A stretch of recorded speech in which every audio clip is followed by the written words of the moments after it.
Good morning. Good morning, everyone. It's the West Ham Eyes channel. It's Jazz. Hope everyone is well.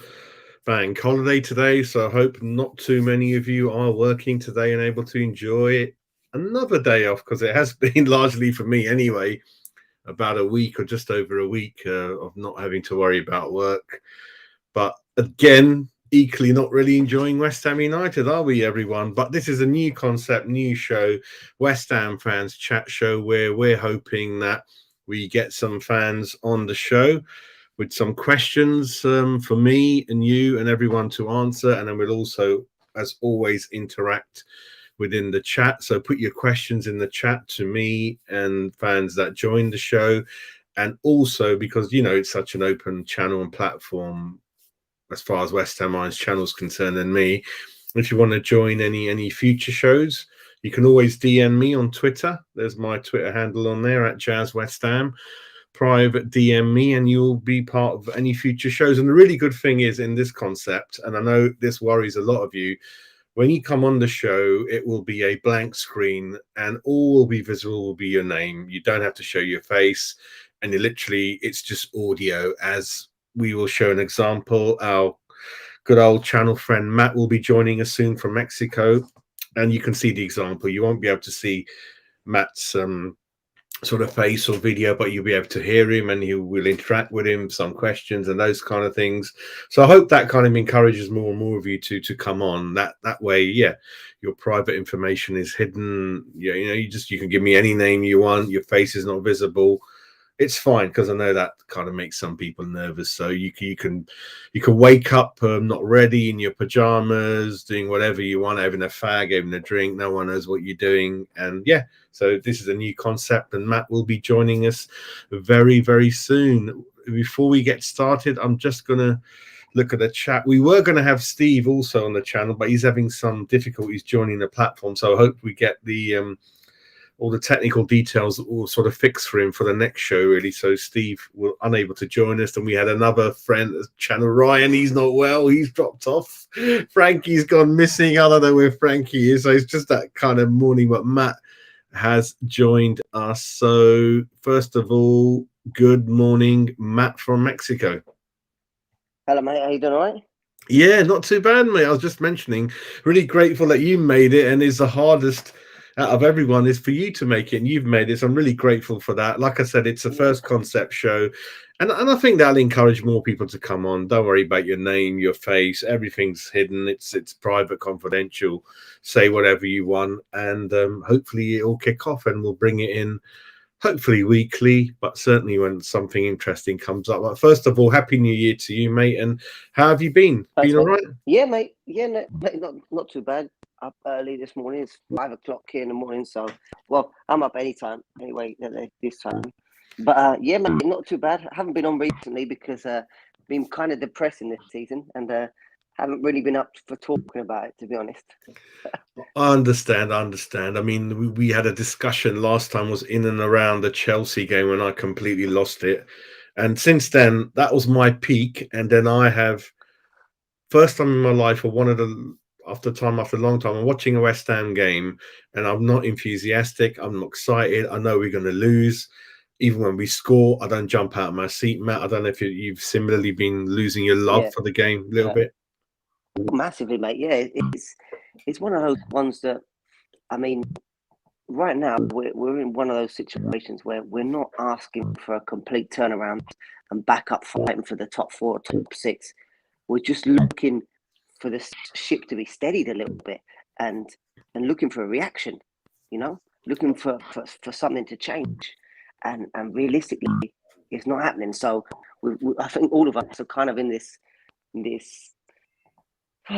down in the dumps, to be honest, mate. And I think even now, the people who, going back like you, who've been quite vocal against Moyes, me, who I was in quite a few different spaces on Twitter, and I got a lot of flack from people being called an arrogant, whatever, so and so, because I said to quite a few people in groups, those spaces, I said, I'm responsible for a lot of people in the job I do. And at the end of the day, the buck stops with me. And that's what the same thing with Moyes. And a lot of people were defending Moyes. A lot of people were blaming the players. But unfortunately, Jazz, like mate, in business, extreme ownership, mate.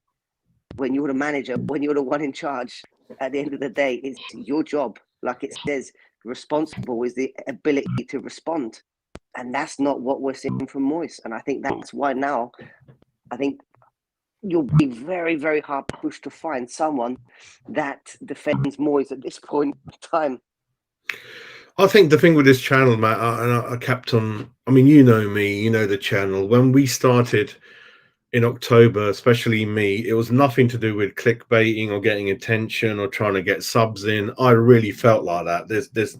I just say it the way it is, and people obviously, some people remember, some don't. And I got similar flack when I said I want David Moyes in. No one else wanted him apart from me, and I think maybe one other. And then they all agreed, and now we were the first channel that said we want him, and they thought I had private messages from other channels saying you're doing it because of this. I didn't react, and then they all doing what I did.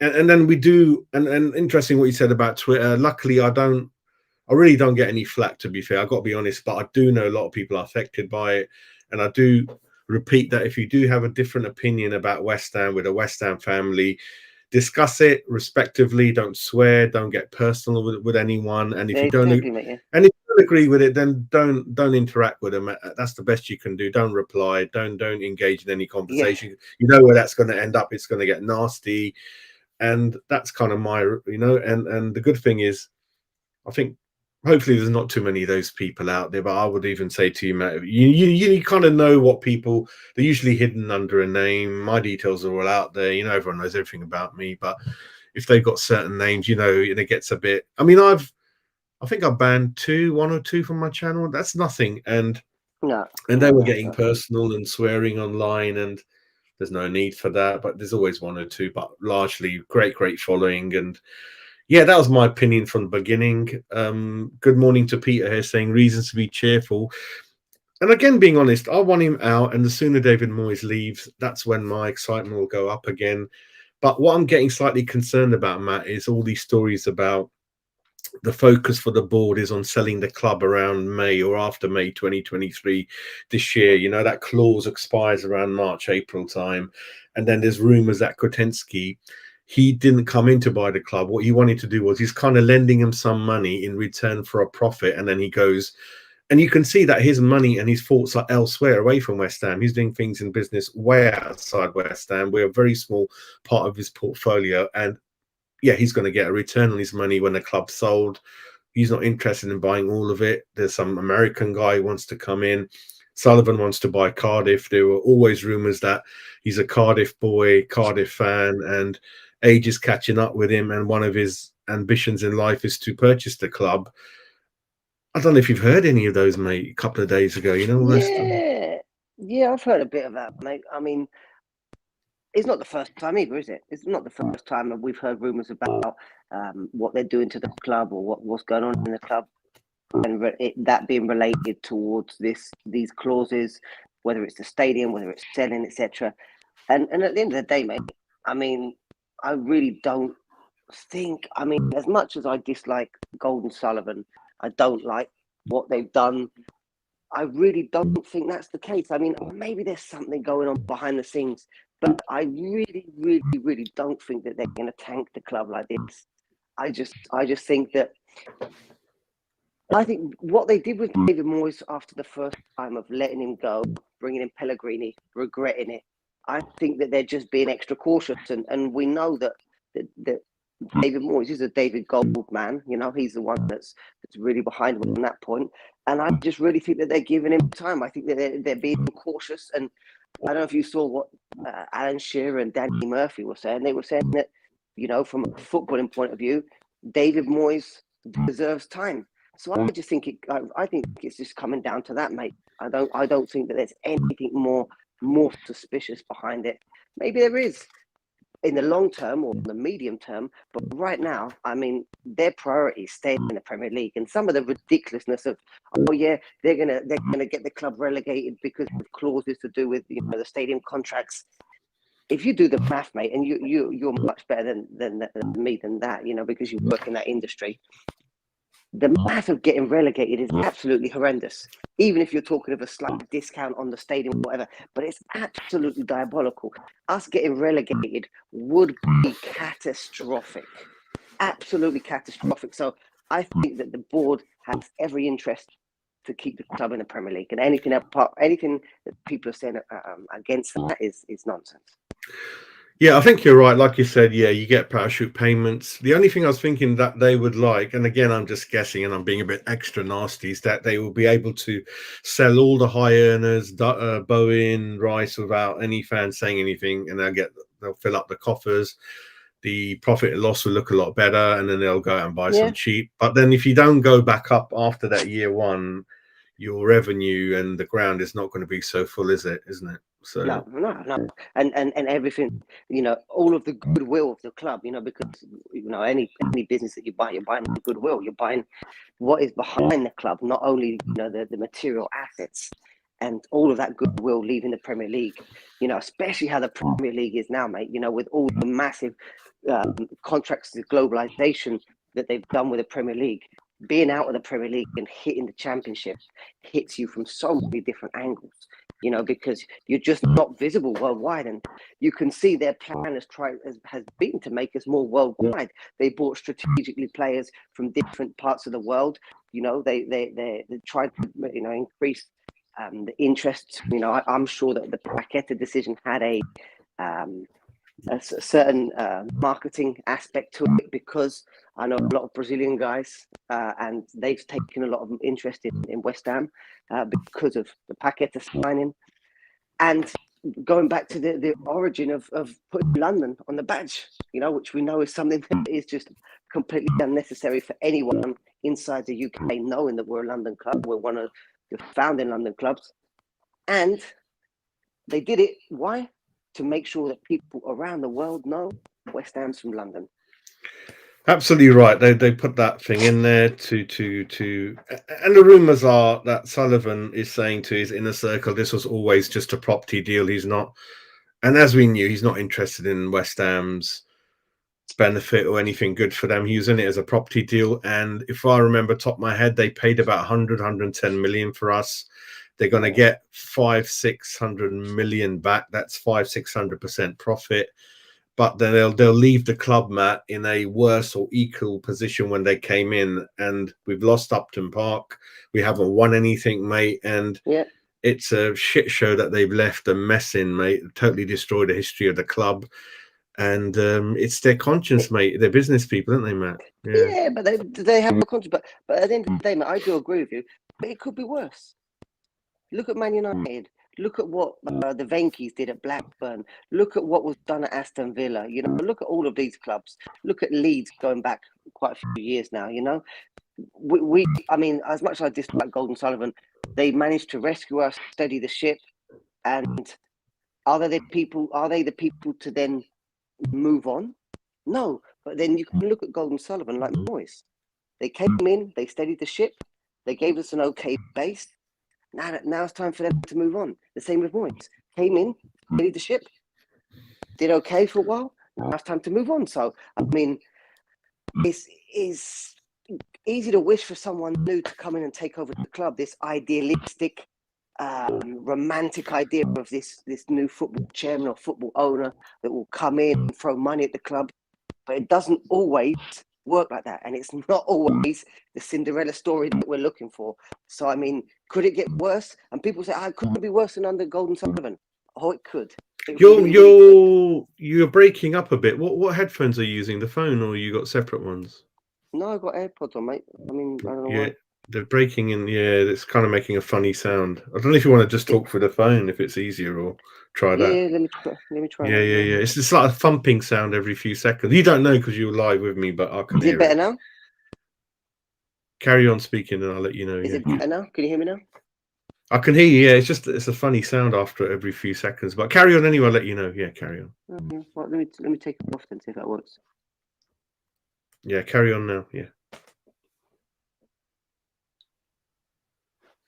Steve is also going to join us, so we're going to be sort of answering your questions, Steve, as well. Can you hear me now, Matt?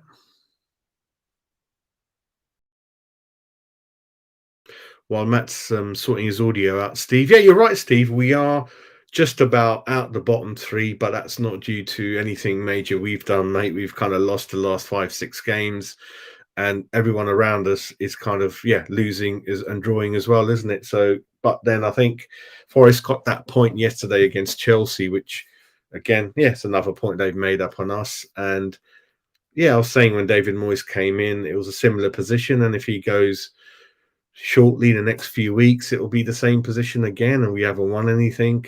And I did mention yesterday that in the transfer market, where the mistakes have happened, where we've ended up in this position, really. So, Matt, can you hear us now, mate?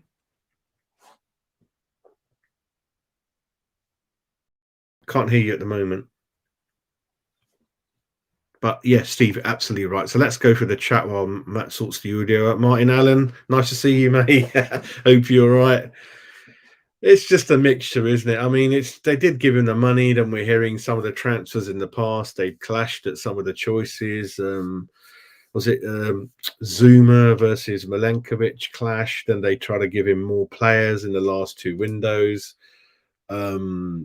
Before, when he didn't buy anyone a couple of years ago, I think he's been in charge for 6-7 windows, and he hasn't bought anyone or many players for at least more than half of them, really. So that's kind of what we're looking at now. I'm just going to sort something out. Hang on 1 minute.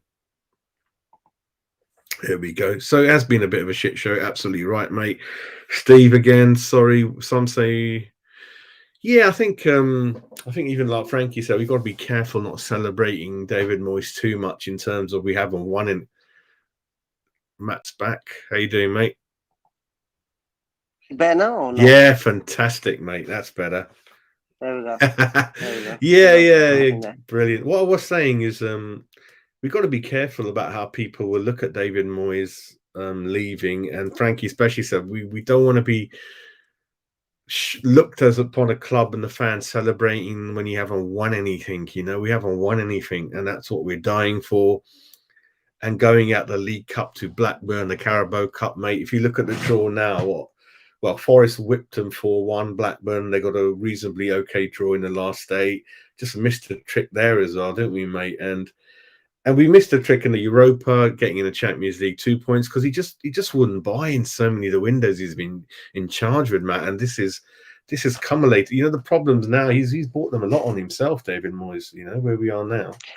Yeah, I think his stubbornness definitely in many aspects, like you say, not only in the transfer windows, in terms of his selections, in terms of what has been going on a day-to-day basis in the club, has brought on a lot of these issues. And it's like everything. If you look at relationships with anyone that you work with, that you live with, it's the little things day to day start to accumulate, and it doesn't. The situations don't appear right away, do they? They take a little while to start fermenting, accumulating, and then 1 year later, 2 year later, 3 year later, then you're going to start to see these issues. And I think that's what happens. I mean, it's not this. There's not just from one moment to another. It's these little niggly things that have been picking up, and right now everything's come to a fruit, and we're in a real shit show. And I think you were one of the ones who used to say the lack of investment in the fullback area. That's one of the big issues David Moyes has not addressed, mate, in 6-7 windows. In the modern game, mate, fullbacks are insanely important. I mean, you can look going back, 3 or 4 years when Man City spent, they bought 3 fullbacks costing over 50 million in one transfer window.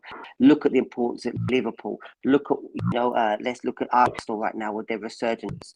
They've brought in fullback after fullback, because the guys that they brought in, maybe, not only are they just bringing in fullbacks because their guys aren't good enough, they're bringing in different options.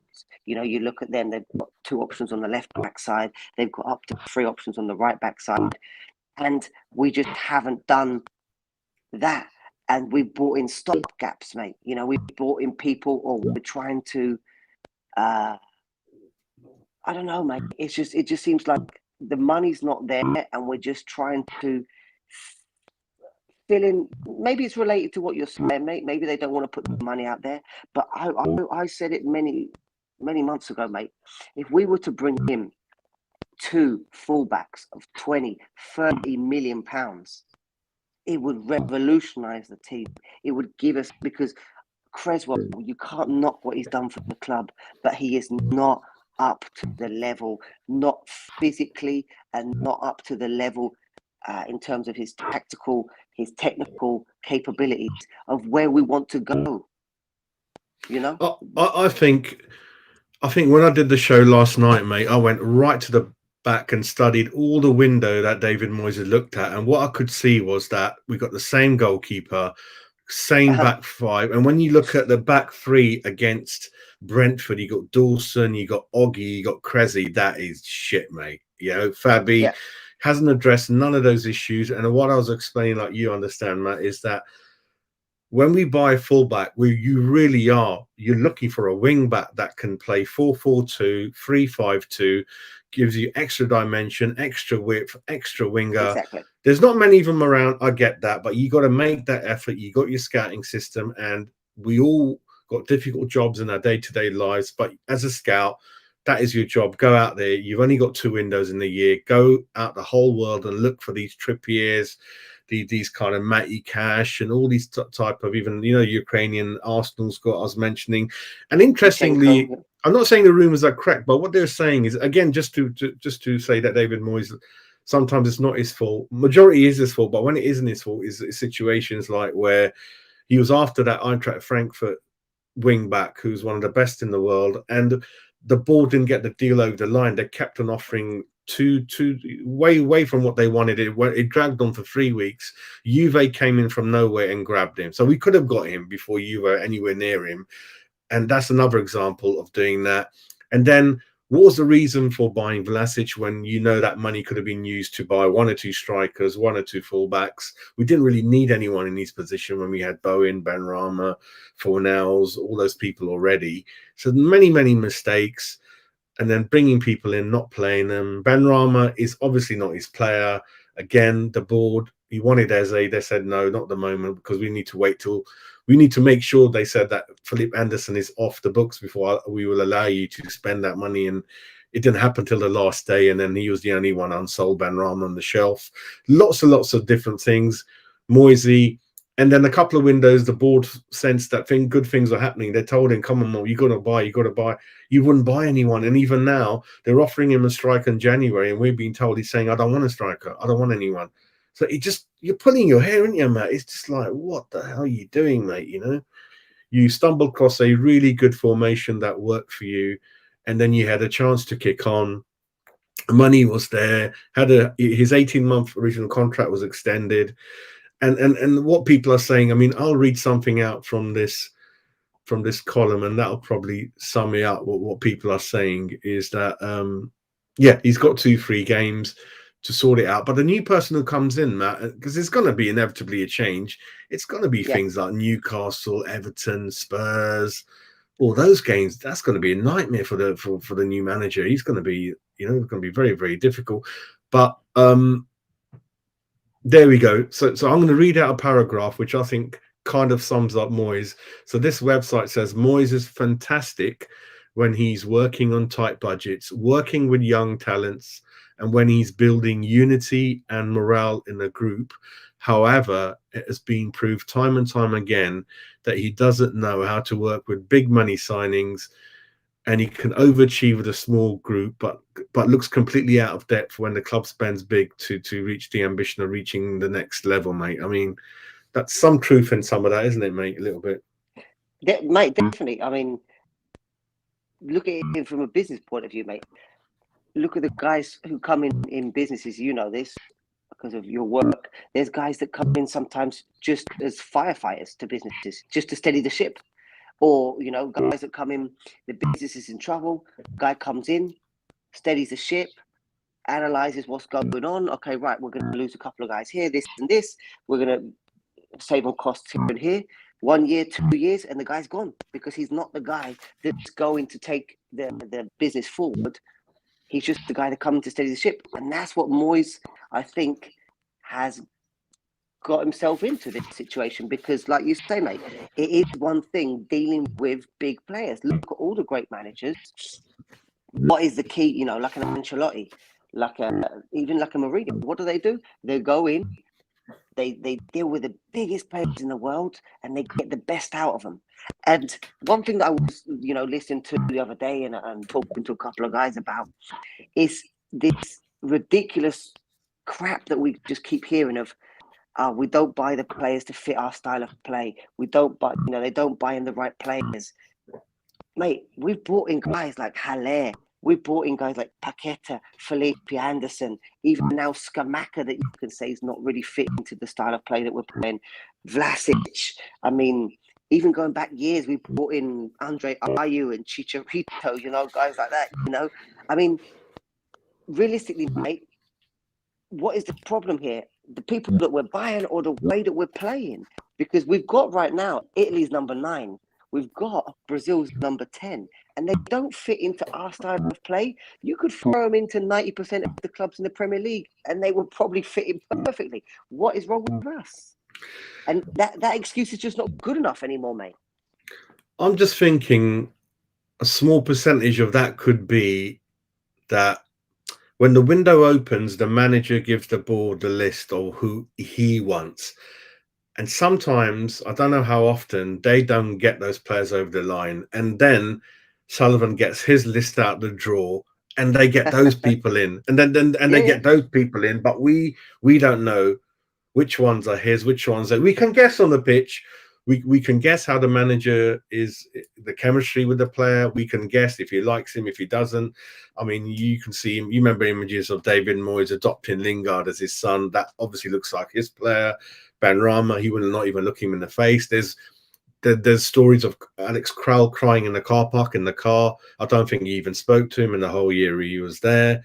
You got all these stories, and then obviously sometimes I've heard recently in the press conferences he's singling players out.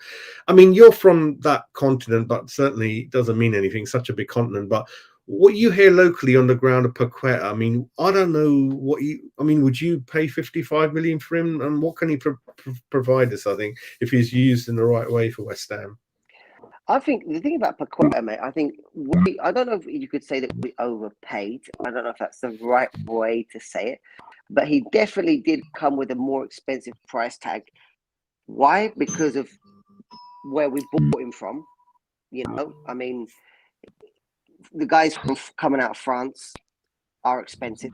We know that. We know with what we paid for Diop many years ago. When you start, right now, there's a lot of tax coming out of guys from Brazil. And secondly, because of his involvement in the Brazil team. I think that's two things that why because it was 50 million plus add-ons, they say. It wasn't only 50 million. I mean, what can Paqueta offer for us? Well, we've seen very little of it, at West Ham. But at Brazil, I don't know if you saw him in the World Cup, you could see some of it. I mean, the first thing is I think that he's not being played in a way that he should have been played, and one of these things is I don't know, it was last game or the game before. It was last game, wasn't it? When people said, now he's been played in this position and he offered nothing. But that's one game. You know what I mean? You can't just make a judgment saying, okay, right now they're putting him in the right position, and now he should be playing well. I mean, right now the situation and I think the desperation that we have in the club, I think that's a massive issue for Paqueta's style of play. Paqueta is a guy that needs space, that needs time. I mean, he's one of those ones that I think when he went to Milan, he really struggled because of the pressure that he was being put under in Milan. Yeah. And I think he said in an interview that I saw him speaking, because I do speak, well, I understand quite a lot of Portuguese. He was saying that he felt reborn when he went to Lyon because he felt out of pressure.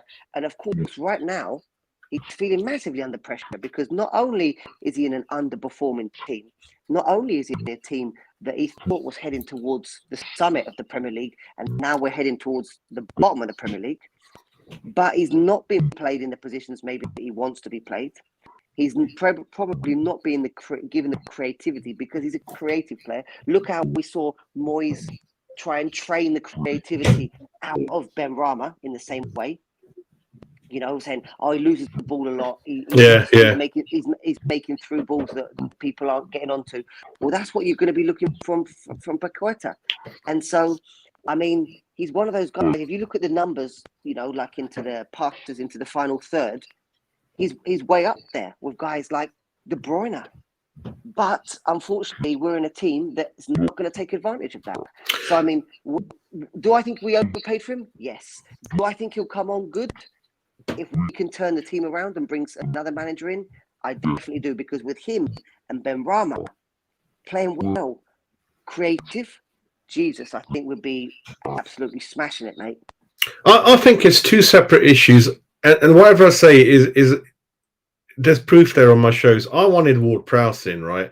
Another Yeah, 5 million. 60 would have cost 60, but I thought he would have brought 11 goals to the team, which you can see how many yep, positions in the table that's worth.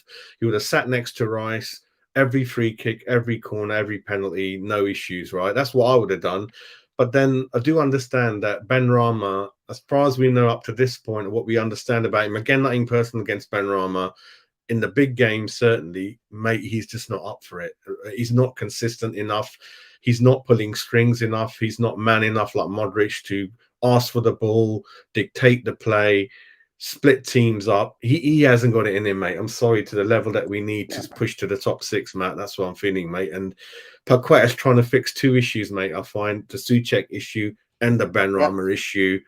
And he's, like you said, when I saw the formation he was playing in the Lyon team, a lot of the time he was 4-3-3. So yep, he had three with him, didn't he? And yeah, to play him with Rice, just the two, he's exposed, like you said, in that centre mid position. And the Premiership is a very unforgiving physical, especially in winter where we are now. I don't know how much he did play in France, not too different, but different type of league. So I think, yeah, good player, but perhaps not what we quite needed in our team, I think, isn't it? That's what I'm thinking. I no, think, yeah. definitely, mate. I mean, Ward-Prowse in an ideal world would have been an absolutely brilliant signing, absolutely fantastic. But I just don't think that we offered anything for him to come. You know, I mean, I don't think that he probably looked at us and said, "I'm happy here at Southampton." I think he's a local. I think he's from Portsmouth or around the area. You know, he seems like he's. I mean, I don't know the guy, but the impression he gives is that he's a fairly decent kid. You know, you don't see too many stories of him out drinking or out, you know, with any kind of nonsense. And like you say, mate, 11 goals is absolutely fantastic, and I do think you're right there. I think that he would have offered us a lot more from set pieces, from assistance, just from his work rate, which is absolutely fantastic. And most importantly, mate, he knows the league, like you said. Paqueta is a wonderful talent, but it takes time to see to people whether they can adapt. And there's a long list of players, mate, that are world class that could never adapt to the Premier League. Going back to Juan Sebastian Veron, Robinho, you know, these kind of guys, Andrei Shevchenko, you know, guys that are undoubtedly some of these wonderful, wonderful players that we've seen in the Premier League that could just never adapt. And like you said, we really needed somebody that would hit the ground running. And unfortunately, Paqueta is not that guy. So, I mean, it's a shame, mate. But, I mean, go like you mentioned, when will Moyes bring in that formation change that we've been begging for so long? You know, I mean, there's a perfect example of his stubbornness. That the 4-2-3-1 is fantastic, mate. It's a fantastic formation, but you need more fluidity in your formations in the modern game. You can't be so rigid. Yeah. You need more than one formation. He hasn't changed into any formation in what 2-3 years he's been. Another question I had for you, and I'll tell you my feelings around it, is that we failed to address in all the 6-7 windows. We haven't brought in, well, any, if any, or hardly any leaders or captain material people that have been around. I know that we had a lot of 34, 33-year-olds that we have cleared bit by bit, still a few left. But I thought we needed a one or two 28, 29-year-olds, been around the block, won a few things, been in different situations. Because I don't think in this stage Rice needs to be captain of West Ham, mate. I don't think he needs that. And someone else should have been able to come in. And we don't have that person in the squad at the moment, mate, Matt. That's my issue as well. Don't know what you want to say about that. Yeah.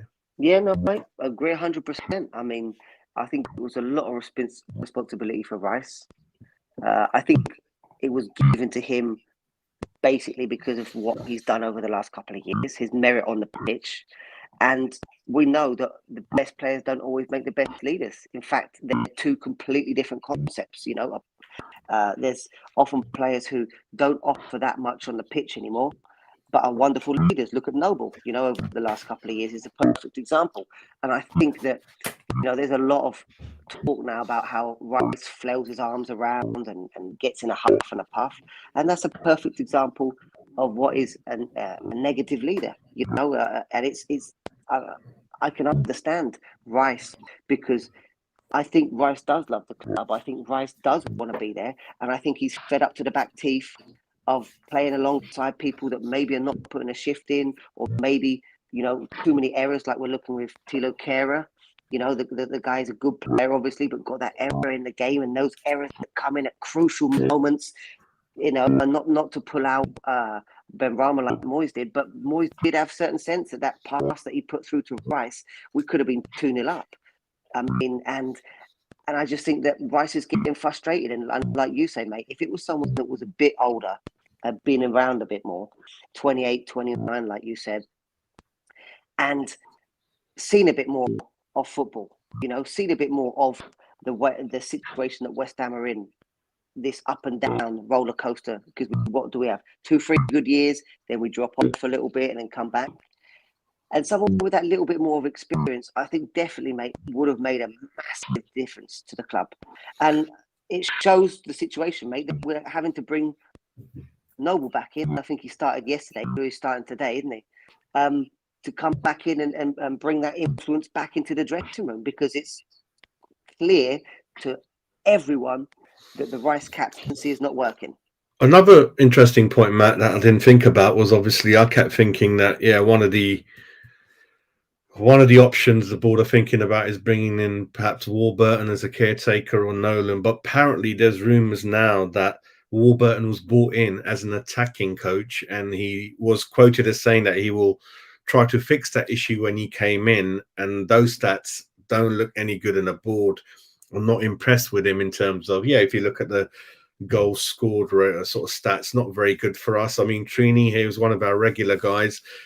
Very, very good quote. I mean, half of us do think that we are very defensive, but then I think Trini, he's quite right to say, mate, that we do have shots, but the finishing is atrocious. And when you saw that West Ham Arsenal game, Arsenal were everything that we would hope to be. They were pinning it around quickly, defending as a team, attacking as a team, great group, 24, 25-year-olds all across the pitch, fast, dynamic.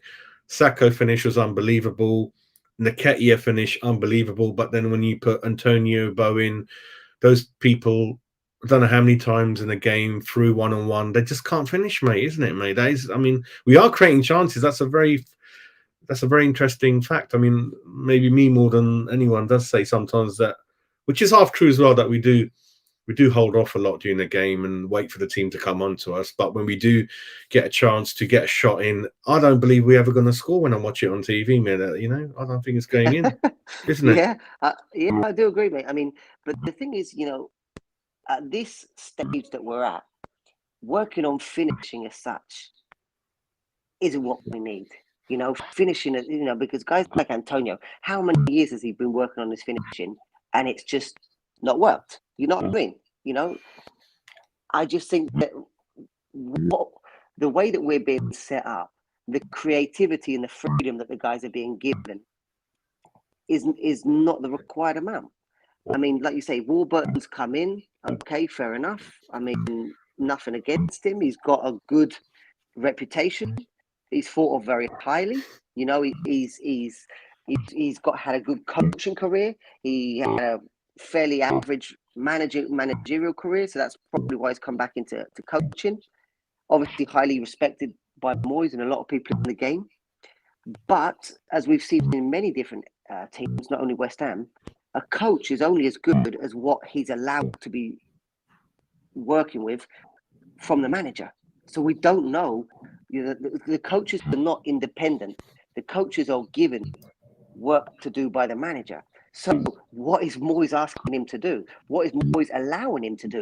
That's more the issue for me, mate, because like we've seen this year, it is the rigidity, it is the lack of flexibility, the lack of taking the shackles off the team that is getting us into this situation in a lot of ways. Because, like you say, compare us to Arsenal, mate. And there you can see Moyes' attitude, mate. I don't know if you've heard the comment when Moyes said before the game, the best time to face Arsenal was 3 years ago. I mean, what are you saying What that are you before on the game, about? mate? Yeah, he's Yeah, saying, yeah. and it just shows where we're going compared to Arsenal. Arsenal brought in Arteta, a young manager, respect Arteta, who took a lot of flack from not only his own fans but everyone else, that he was Pep Guardiola's homeboy, he doesn't know anything. And look where he's taken the team in. Arsenal, the board, they have footballing guys in there. As much as people might dislike them, but guys like Edu and guys like that are the ones that took the footballing decisions, not the business decisions, the footballing decisions, and said, let's stick with this guy because he's going to come good. And that's what's happened. And this is what's not happening with Moyes. So, I mean, coaching, mate, I mean, we could bring in who we want for coaching, couldn't care less. The problem is Moyes. You're right. You're right. I think obviously, yeah, Arteta was under the cosh a bit, but obviously, was it Zinchenko, the Ukrainian wingback they bought? He interestingly played under him at City, and he said we knew what a great talent this guy's going to be. And like you said, when you're in the game, you talk to people, you should already have an idea and a list drawn up of talented players in every position or managers that you could go for. And yeah, we always seem to go for managers who are perhaps a bit past it or certainly out of contract. The board doesn't like to spend money on getting current managers in jobs out of their contracts. No. I always wanted Poch in. I'm not saying he would come, but I thought we should reach for the best we can. And that would have been October, November, to give him all of November to look at the squad when the World Cup was on, bring his own team in.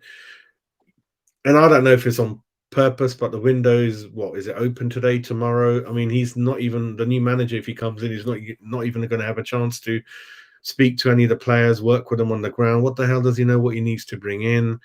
It's going to be signings that Sullivan has already drawn up. I mean, again, it could work for the owner to bring his players in.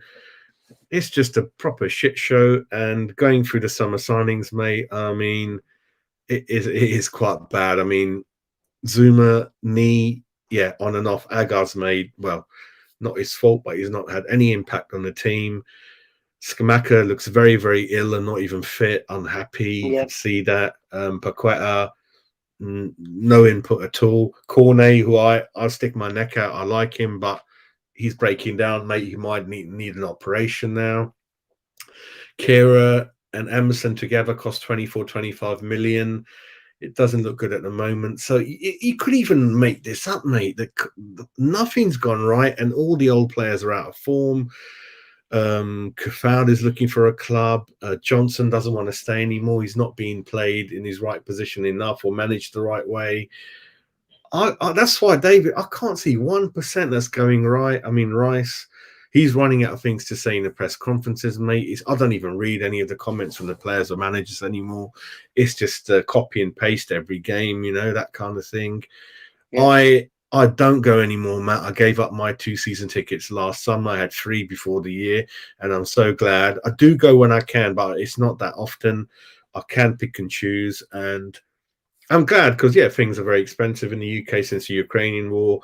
Your shopping has gone up 300% in price, gas, electricity, a lot petrol. I've got 2 kids at university and paying for their rent, mate. So I and the West Ham journey is 2 hours there, 2 hours back, not counting what you're going to eat, the train ticket. I'm glad, mate. It's an entertainment, and people forget the DNA of the club, Matt, that you probably young and you started following is that we listened to quotes from John Lyle. The first thing he always said was, we are obliged and our duty is to entertain the fans on the Saturday. They work hard Monday to Friday. Yeah, of course. First of all, we got to play, you got to entertain them. And that's the first thing we do. And the modern game, mate, it's different. And even Frankie has said that, yeah, it feels cold. The players don't want to talk to the fans. They don't want to sign anything. Sometimes they're not allowed to sign anything. It's not easy to go to the training ground with your young kids and get things signed. You probably get turned away. So it's just nothing really right. I'm not saying it's just West Ham. It could be the modern thing where every club is like this. I don't know. But you see Leicester, even Boxing Day game, Leicester fans, you could see at half time, Matt, the Leicester people who work for the club at half time were throwing sweets into the crowd, mate, walking around the Yeah, but no, touchline of the pitch. Just little yeah, things like that. They used to put scarves on the chairs, Matt, Leicester program, 3 pint of beer voucher in your exactly. Yeah. program. We don't get any of that, mate. And I don't know if you followed the show, but Frankie's little one was a mascot, and Yeah, he had to pay for a new special new kit, because I understand you can't put the sponsors on the kids' shirt, but they should have provided that for the kids, a plain shirt without the sponsors, but you had to go and fork out for that. Not much interaction, and he's been forced to watch, and I'm gonna might follow the same route, watch lower league teams, non-league, much more friendly atmosphere, cheaper food, and I think he went to Charlton and he got his football sign, he met some players. So that's what people are thinking of, mate. They're losing touch with the club. It's just what it it's is. Yeah. it's a business aspect, isn't it? People are now looking at football. People are seeing what you can look at. The best option or the best example right now is what Man United has happened with the Glazers. Not put a penny in, and they're going to turn a pretty penny when they turn around and sell it. So I mean, everything is like in most business now, mate, that we've seen over the last years. Any aspect is maximize profits in any way possible. And where does the buck stop with that? With the consumer, because at the end of the day, mate, we're consumers. Yeah, and issues to address for the new manager, mate, will be I don't know if but Areola is there at the club. Oh, Someone that can oh, make their mind up on him, but certainly a new goalkeeper. We need Christ. 2 fullbacks. We need 2 more strikers. I think we should have 4, but I'll accept 3 strikers, not wingers, not Bowen, not Antonio. You saw that in the Nketiah finish, mate, that only a striker can do for their 3rd goal. That's what I'm talking about. When you remember Ian Wright, mate, a lot of his goals, he wasn't even looking at the goal, was he, Matt? He just they used to ghost in there, gamble with his DNA. Before the ball is there, that's a striker. He knows where the ball's gonna go before it goes there. That's what gets you away from the defenders, you room, and then you get that half a second to put it in. Antonio, mate, you look up, he's standing there next to his 3 defenders, mate. You can't pass to him. He's not making the run. It's not his fault. And it's just things like strikers. Why do they cost the most the money, Matt? It's because they score goals, isn't it, mate? It's not easy to do that, is it? No, mate, no. And you've got that aspect, which is of a striker that is you could say, natural characteristics that they've got. Like you say, talking to Ian Wright's a perfect example of a natural goal scorer. And you've got that aspect of being able to do it naturally, and you've got that other aspect, which is so important to a striker, which is the mental aspect. Being able to go through tough times where they're not going to get a goal, 1 game, 2 games, 3 games, and come out the other side. And that's what we don't seem to have, for example, in an Antonio. That's not a striker. We know that. He's done a brilliant job at converting himself into whatever you can put him into a box and say that he is right now. God knows what his position really is, but he's done a great job at West Ham. But like we're looking at with all the guys, that you've mentioned, going to the defenders, certain people in the midfield, we're buying people that are for our current position, not for the future, not for where we want to go. You know what I mean? It's like if you're going to upgrade your house, you're not going to go. And I just feel, mate, you know what? I've got a 60-inch telly in the lounge. I'm going to take out my 60-inch telly and I'm going to put in another 60-inch. And that's what we've done with a lot of these players that we've signed. What did we have? 10 out, 8 in the summer, like you said in the current transfers that we've done. And have we really improved with what we've brought in? Really? Emerson Palmieri, was he good at what we brought in? Was he up to that level? Like we've talked about, these youthful, spriteful fullbacks that we need to bring in? No, he wasn't. And you can just see, mate, the average. Okay, they threw money at Scamacca, they threw money at Paqueta, but that's 1 or 2. But we brought in a lot of guys, mate, that I just don't think are good enough. I don't think they're the people that we want to be going for, you know. And I just really think that we just, our vision has been like in the short term, not in the medium term or the long term. And maybe it is an issue, like you said previously, the battle between Moyes and Sullivan in terms of transfers, who's available, who they're willing to bring in. But until that situation's resolved, mate, we're just going to go around in circles. And as West Ham fans, we know 2 good years, 2 or 3 bad years. 2 good years, 2 or 3 bad years. And we've just got to stop this. And right now, mate, we've got to stop the rot. We've got to stop the rot. And I agree with you. For me, if you turned around and offered me Pochettino tomorrow, I'd bite your hand off. I think it's like you said, when he came in, you obviously, one of the stats you look at is when everyone's contracts expiring. And like you just said, so we lost 7 or 8 in the summer to, contracts expiring or retiring. But what I didn't know, Matt, was the same amount are due to leave this summer coming up, mate. There's loads that are going to be going. Massive. Yeah. And he didn't address that, Matt. The 3 windows, he didn't sign anyone. That is madness, mate, you know? Yeah, but there you think, mate, who do you think he wants to get rid of? Because at the end of the day, I mean, it's okay that we get rid of people, but is there going to be the money to bring in good players? That's the issue. Because, I mean, with the squad that we have, you know, like you say, you want to attack the 2 cup competitions that we really didn't do this year. And it was, like you say earlier in the show, mate, it was a massive disappointment this year with the cup competitions. It really hurt. It was honestly, mate, it really hurt me this year, the 2 cup exits. I think we just bent over and just let them give it to us, you know, which was a real shame. We should have done much better. And with the Europa Conference, which I don't think that we'll win, and I don't think we'll get back in next year. So, I mean, if we're going to be aiming to be competitive in all of these different areas that are available to us, we need that squad depth. And if he's going to let if he's going to let people go, and I mean, what can you say, mate? I mean, going back to the contract, I think Fabianski's contract expires this year, doesn't it? I've heard, and I think it's already happened, mate, that more bad news is that Creswell and Fabianski have got another 1-year extension, mate, to the current deals. Oh, I didn't see that. I missed it. I'm sure that's right. Yeah, Frankie told me, and I think that's true.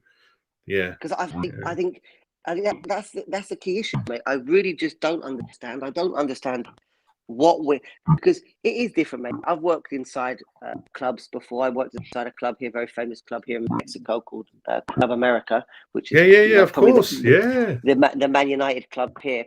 Yeah, and it is very different of what goes on behind the scenes to what is what is let out in public. There's a lot of factors going on, but I just don't understand, mate. Seeing the performances of Fabianski and not blaming our situation on him.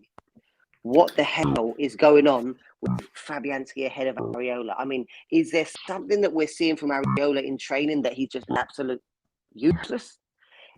Is Fabianski absolutely blinded in training? I just don't understand what is. I would love to sit down with Moyes and just ask, you know, face to face and say, Moisey, what is your justification for Fabianski starting? What is your justification for Souček continually to start? What is your justification for not playing Scamacca and not changing up the form? You know, I would just love to know why. Because for us who are on the outside, for us who the guys that have a little bit of knowledge about the game, or at least if people who don't have knowledge, at least do their research, you know? Looking at it from a logical, objective point of view, mate, there's just a lot of things in the club mainly based on the team selection and the formations that we use that just don't make sense. There's eight players, according to a reasonably trusted website, whose contracts are expiring. But what this website can't clarify is when you get the option to extend beyond that, right? Yeah. So you've got Fabianski. So these are all June the 30th, 2023 contract expiring. Fabianski, Ogbonna, Randolph, Creswell, Dawson, Lanzini, Kufal, Connor Coventry. So that's about 8.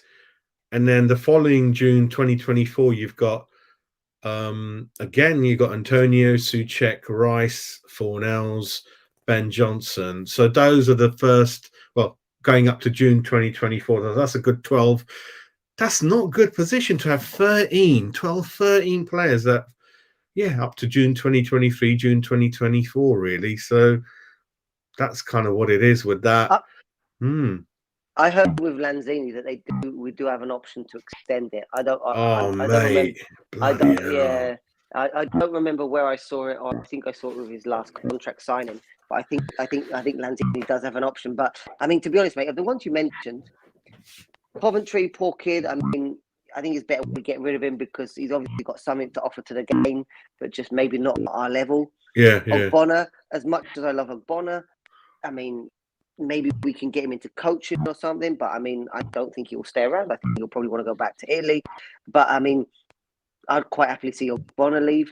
Fabianski, unfortunately, like you said, if he's got that extra year, Jesus, I mean, or he signed that year, I mean, because he's going to be 38 this year, mate. I mean, and it just shows. And apart from his age showing, there's certain aspects to his game that he's never had. Even when he was at Arsenal, a young kid and everything, his distribution's not good enough. You know, there's certain aspects right now that are just, they're age related. He's lost a lot of strength, I think, in his shot stopping. I don't think his arms, when he puts them out, I don't think he's able to withstand some of the fast kicks or the strong kicks of the younger players. Dawson, Creswell, Sufal, I'd let him go, mate. As much as I think I appreciate them, I'd let him go. And Lanzini, I think he needs to he should have been off the books a long time ago, mate. He never recovered from that injury in the World Cup squad. He's got a little bit he's helped, here and there, but I mean, just need to clear out the dead wood, mate. I think so. Ginge, can you hear us, mate? You all right? Yeah, I'm good, mate. Can you hear me? Yeah. You landed in where you are on holiday. Lanzarote. How's it all going? All right. Espanol. We were discussing, obviously, mate. Obviously, Matt. Don't want to watch West Ham at the moment. It's just there's no excitement, is there, at the moment? And he's still there, mate. David Moyes is still there. And what I did on the show last night, Ginge, is that a lot of the problems he's created for himself in not buying enough players in enough windows. And even after all this time, Ginge, 6-7 transfer windows later, we've got the same goalkeeper, same aging back 4, back 5, crappy fullbacks, one striker who obviously is ill, not well at the moment, when we should have 2-3 at a minimum, mate. Those issues are still unaddressed, Ginge.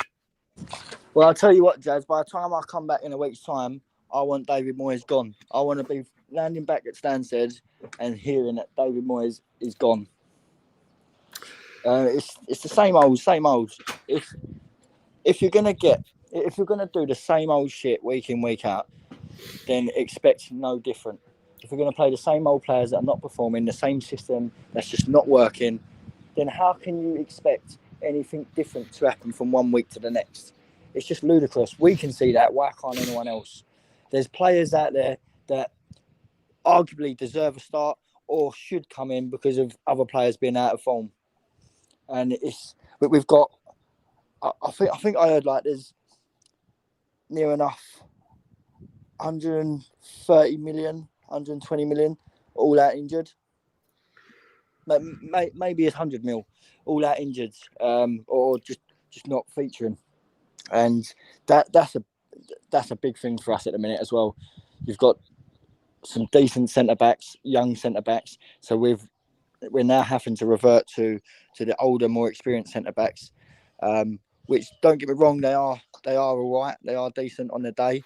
But when you're throwing a back line of all 30-plus-year-olds together, and you've got teams that are revolving around us that have got young, pacey players that are just going to run at our defence, it's just not going to work. I mean, you see it against Brentford. Brentford have got some mustard, pacey players, and the likes of Cresswell, of Bonner, Dawson. Oh, Cressy got done, didn't he? Cressy got done. And he gave up, mate. He gave up. Yeah, he looked like he just gave up. I thought he was turning around waiting for a bus. You know what I mean? It's like, you know, when you're standing at a bus stop and this bus just goes past and you just spin round thinking, where's he going? That's what Cresswell looked like to me. I mean, I've seen Milk turn quicker than him. Yeah. And we saw it in the Europa, mate. We didn't get to the semis. Yeah, he got sent off a couple of times, and it's in the same window, mate. This is really funny, both of you, Matt and Ginge. So Peter's saying that the transfer window's open. He wants Moyes to jump out of it. So that is a good one. But Ginge, I mean, seriously, so many issues unaddressed from when he came in. You know. Look, listen, like, don't get me wrong. We're probably in a better state than we was when Moyes first came in. What, like on his second stint, or even his first stint? We, like, squad wise, we've got a better squad, but his tactics are just not effective enough. I mean, we're standing still, arguably gone backwards, while everyone else is moving forward, and we just need fresh ideas to come into that changing room. Something's got to give, and you can't sack a whole squad of players. You know what I mean? Especially when you've spent 180 million, 170 million in a summer transfer. If something's not happening, then the board need to start looking at that. How can you, unless they want to go down? Yeah, but yeah, that would be ludicrous. Alex was saying in the chat, Ginge, that the parachute payments are no longer going to be there going forward at some point. Someone said in the chat, Alex. Yeah. So I don't know if that's. Well, the thing is, we said on a little group chat the other day. Someone mentioned about the only thing I can think of is if the contract with the stadium is cheaper, but we've got that for peanuts anyway. Yeah, that's nothing to do with it. Whether we get relegated or not, we're still paying that same price. So we've got a good deal on that one. The LLDC and Newham and the government are not going to say, do you know what, you've been relegated. We'll give you the London Stadium and the facilities around Park for half the price, or for a fraction knocked off. They're not going to do that because they're losing money as it is. So the quicker they get hold of that stadium and get rid of it, the better. And we need a manager that's tactical, that's got fresh ideas, that can play the modern game, because Moyes is everything that English football have been trying to get away from, and that is old tactics and old boring football. And English football have been found out for that. So we need to get away from that. Again, what's so interesting is that people have different opinions. So if both of you can sort of talk about these 2 points that's brought up in the chat, which again I don't agree with, but I love everyone's opinion. So one opinion is that the fans need to get more behind the club. And then the second opinion is that as West Ham fans, this is normal what we're seeing. We always don't win anything. We should, I don't know, should take it or just, I don't know. So those two opinions, I mean, we always want something to win something. I mean, I know we're not. Listen, why should we take it? What, just because we've been accustomed to it? I mean, like my elder side of the family have watched us win things, so we've not always been like it. Do you know what I mean? Exactly. We used to be the boys that used to win FA Cups, and I mean we're the only British English team to win the World Cup. Do you know what I mean? So, but yeah, we shouldn't take it. We shouldn't just roll over and take it, because why should we? We are a big enough club, fan base wise, and we deserve more. We've got history. I don't care what anyone says. It's because they don't know the history if they say that West Ham ain't got no history. We shouldn't take it at all. No way. And in terms of the fans, Matt, I think it's nearly 60,000 at Brentford, and you know, I thought the fans do try their best, don't they, as much as they can. I mean, it's a bit of both for me, you know. Yeah, mate. It's like anything. A sinking ship is difficult to jump aboard. You know what I mean? You know, that's the thing, mate. It's we are fickle as fans up to a certain point, because, like Ginger said, we want to see results. People want to see success, and it's very clear of how success can be not maybe bought, but at least instigated by investment. You know what I mean? Because you can't tell me that Man City's success was from anything else but massive investment. You can't tell me that Chelsea's turnaround, going back a few more years, was from anything else but massive investment. So, you know, that's what we want to see. We want to see, like we've talked about so many times, investment that matches the fans' ambition, because we're an ambitious fan base. You know, like Jim says, my family have been West Ham fans since the club started, you know, and going back, you know, West Ham, okay, we have been a team that have been relegated, you know, even under the great John Lyall, etc. We had the bad years of finishing 18th, 17th, 20th, 19th, a lot of bad years under John Lyall. You know, we saw a little bit more under Harry Redknapp, a little bit of the light there recently. Glenn Roeder started to turn us around. Pardew gave us a couple of good years. Then we suffered with Kirbishley and Zola. Allardyce steadied the ship a little bit. Bilic came in as a big hope, didn't go anywhere.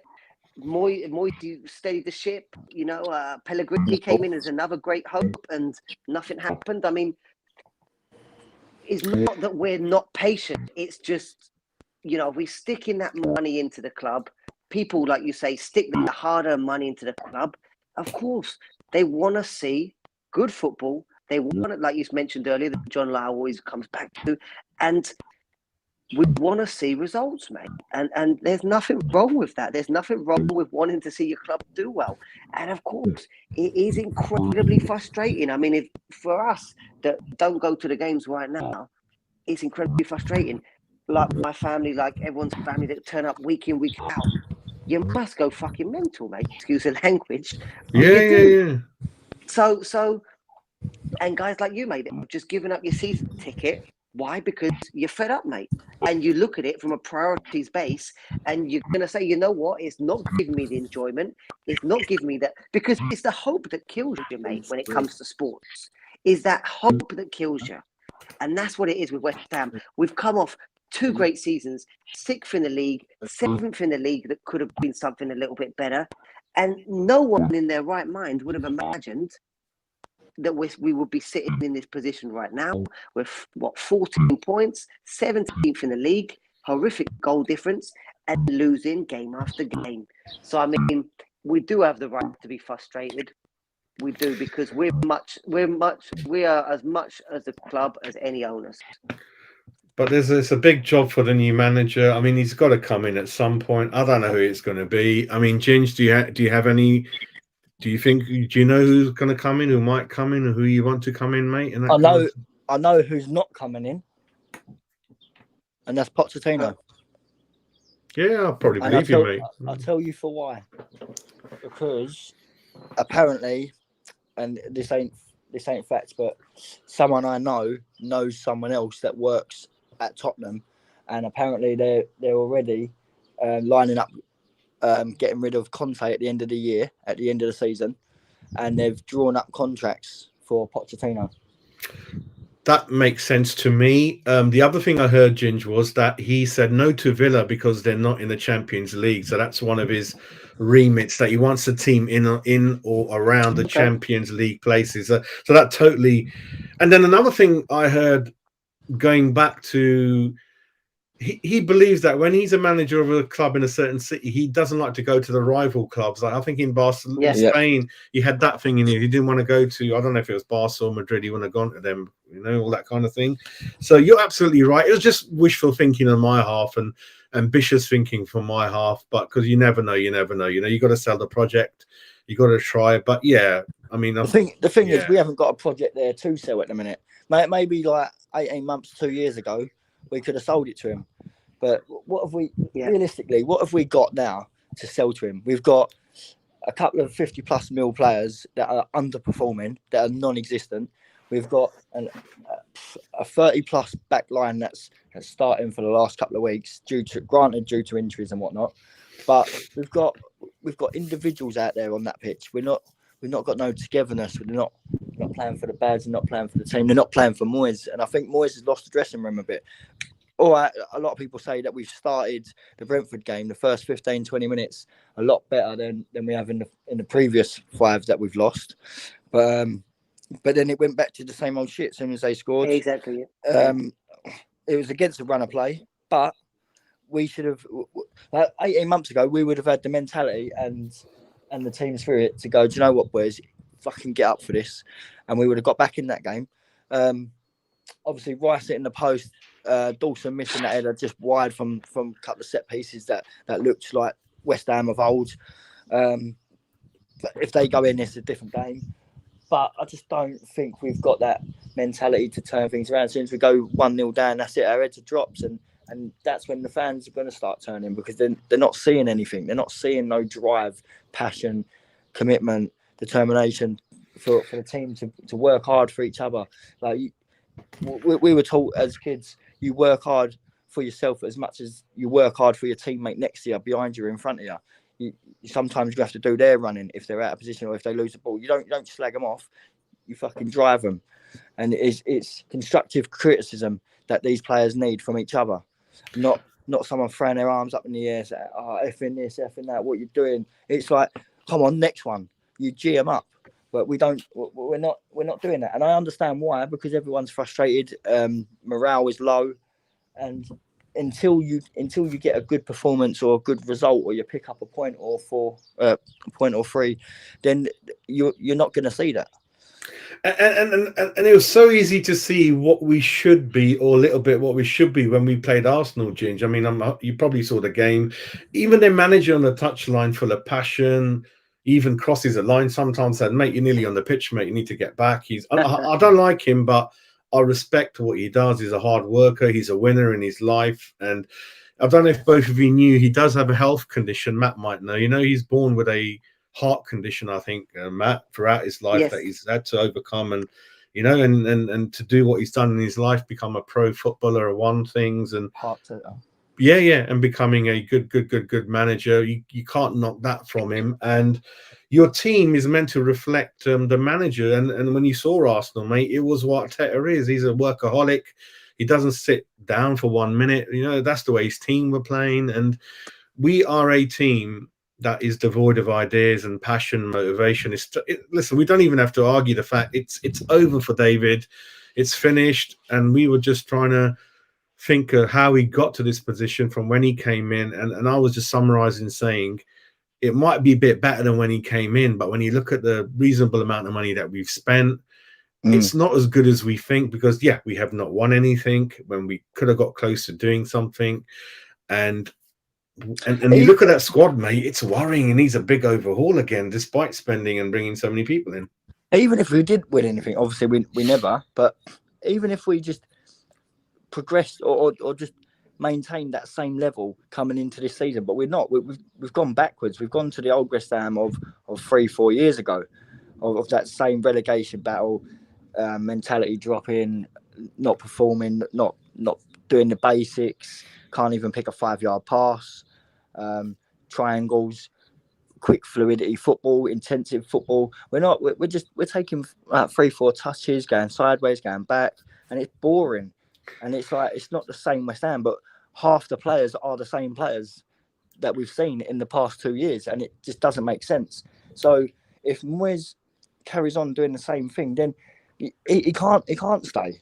He just simply can't. And I can't see why David Gold and Sullivan are dilly-dallying about it and not doing anything about it if they've got genuine respect and feelings for the club, because they're going to lose profit. And they're going to be out of pocket if we go down. Then the club value is going to go down. All right, they might get this overall. If they buy the stadium, will they get it cheaper? Possibly, but not much. But I don't think they will get it any cheaper. So that way of thinking is irrelevant for me. But yeah, the whole club value will just descend. So I don't think it's in their best interests if we go down. So they need to act, and they need to act fast. I mean, I see something the other day. Moyes came in sort of this sort of time on both stints and kept us up from this sort of relegation form. But he's the one that's took us this relegation form now. Can he turn it around? And unless he changes his ways, unless he changes his personnel and formation and tactics, and has an identity of how to play, or his backroom staff have just got to get into these players' heads. And there's only so much that a manager and the coaching staff can do mentally on the training pitch or off the pitch in general to G them up. And then the players have got to take responsibility for gaining their own mentality going into a game, granted. But if you're a manager and you're a coach and you can't do that, then listen, it's time to go. I'm going to ask you the same question, Ginger, in a minute. But Matt, what's your feelings on when players lining up in a touchline start winking at each other, smiling, shaking hands, giving each other hugs, and even before the game finishes, or when they lose, they're blatant to see they're laughing, cracking jokes, putting their hands over. What's your feelings about the modern footballer who's doing that, mate? Yeah, I think it's a reflection of society in general, mate. I think it is, just the way that the people have changed, morals have changed, education in general, not only education that's in school-based education, but the education that kids get from home. I think everything has changed. I think it shows a lot of disrespect towards fans, and like you said, the people that spend their hard-earned money and their hard-earned time in getting to the games and everything. I mean, it's just very disrespectful, and obviously, depending on your manager and the culture that he allows or permits. I mean, because as a manager of anything, whether it's sports, whether it's anything else, you're responsible for what you allow in your team. You permit. Whether it's guys arriving late, whether it's these kind of behaviors, whatever, you're responsible ultimately for these kind of things. And if these things are getting ahead of you, especially in the case of Moyes, you can see some stuff that's going on at the club that I don't like. I can see some stuff there, some joking around and messing around and stuff that, I mean, it's all good to have a relaxed atmosphere and everything. But they need to get on with their game. And at the end of the day, mate, I think that they're so empowered now, players, that I think that sometimes they forget that they're employees. Because they're employees. They're being paid for a service. And at the end of the day, it's one of the few jobs in the world that if you're shit, you don't get fired. Because obviously there's such a huge investment in bringing you to a team. But I mean, that definitely adds a different aspect. So, I mean, I think that what's going on specifically at West Ham, I think it's Moyes is not dealing with it. I think he's maybe a bit old school. I think maybe that he doesn't really have that connection so much with some of the youth players that he might have developed. I mean, everyone says, "Oh, he loves the under-18s and everything," but that's just that's not. That doesn't wash anymore, because you can see how he doesn't care about the youth in terms of playing with them and everything. So that doesn't wash. But I mean, and just my last point, Jazz. I think you've brought up this point because that kind of nonsense that you're mentioning, if you're winning, you can let it pass. You can say, it's a little bit of gamesmanship, where we're just a little bit cocky or whatever. But right now, because of the bad situation we're in, that kind of nonsense really hurts.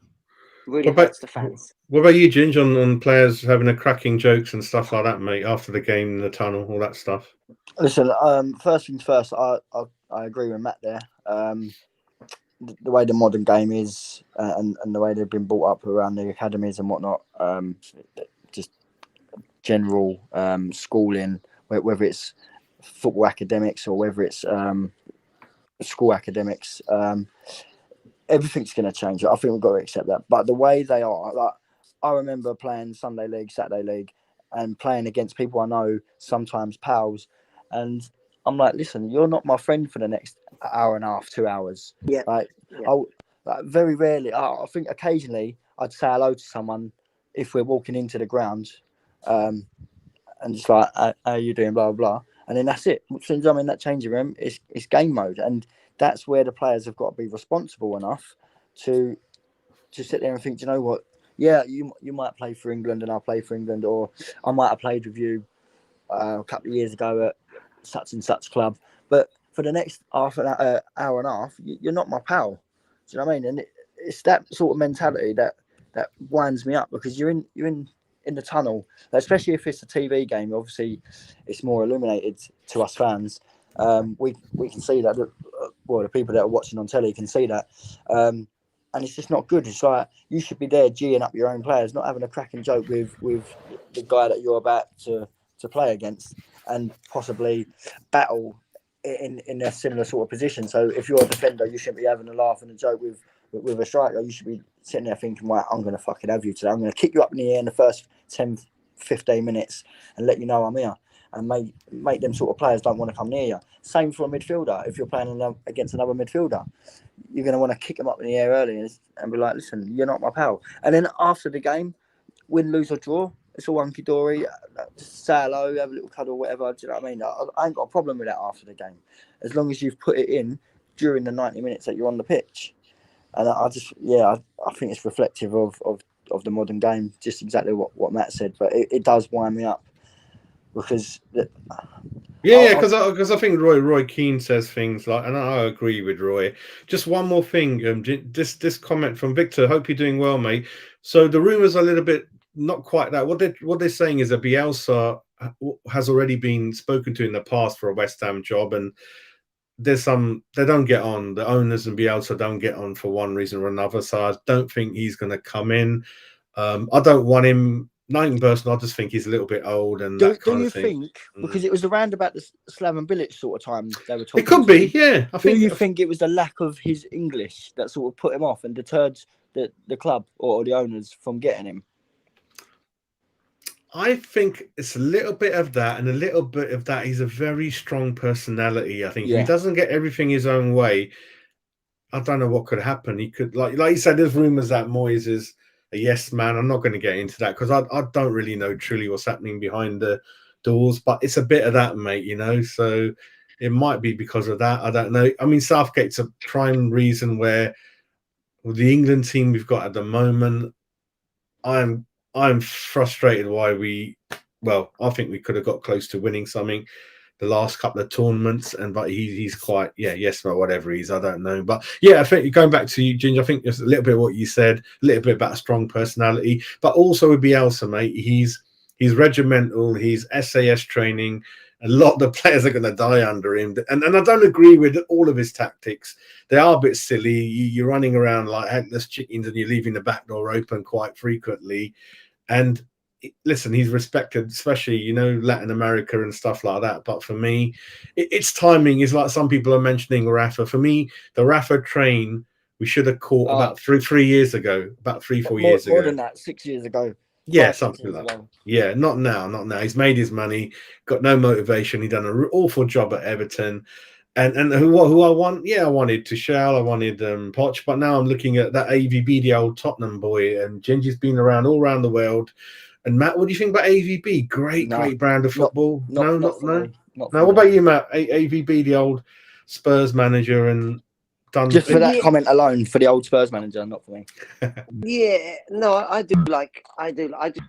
want to say about Bielsa, because I had the pleasure of going to see a talk by Bielsa once, and absolute genius. I think they talked about an hour and a half, and I think I learned more than that than all my other coaching badges. Really? To be honest, Wow. I mean, an absolute.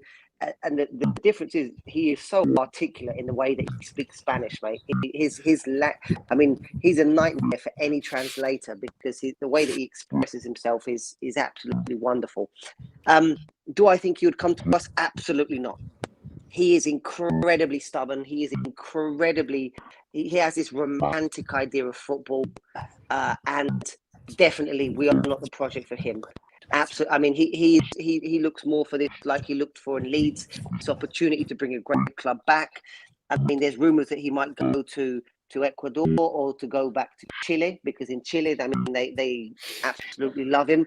But Bielsa, don't even consider it, not a possibility. Would I like him in? It would be fun at least for a couple of seasons. but definitely won't be Bielsa. AVB. Only thing with Villas-Boas, I think that he falls under that category of fantastic coach. As a manager, maybe there's a couple of issues there, because there are these kind of guys. Look at the guys, that have come out of, for example, the school of Sir Alex Ferguson. A lot of guys that came out who are wonderful coaches. Look at Roda. Roda is considered one of the best coaches in the world, but as a manager, what did he offer us? That's Steve McLaren. Steve McLaren is another one, Steve isn't it? McLaren, there's a load of these guys. And so that's my only worry about Villas-Boas. From what I've seen him being absolutely wonderful because there's two aspects, mate. And I work in football. there's two aspects. There's the coaching aspect and the managerial aspect. Yeah. You know, and there's and the managerial aspect is dealing with people on a day-to-day. And apart from the match day, which we know the importance of the match day situation, and there's a lot of guys like, for example, me. I'm great on the training ground, and I'm going to be arrogant and say I'm a good coach. But you put me in a game situation, my managerial knowledge and my managerial abilities are not that good. So that's where I just have that doubt about AVB. And I do want to ask you guys, do you think the Potter situation of not hitting the ground running, do you think that could affect the board's perspective about having a managerial change at this moment? Because obviously Potter came in with the intention that he was going to turn things around immediately, and he hasn't. So that's one thing that I think that could be affecting us. Because like you said earlier in the show, Jazz, I would have loved Moyes to go November. But, I mean, the only other guy that I would throw in there, just last thing, Jazz, is the coach, Marcelino. I think he's got a lot. I think he's got a lot to offer. Does he speak English? I'm not sure. Would he adapt to the Premier League? Not sure. But I do like Marcelino. And obviously, Poch or Tuchel will be out of this world, you know, to get someone in that status. I agree. Benitez, bloated, both financially and physically. I think that he doesn't have anything to offer us and wouldn't want to come to us.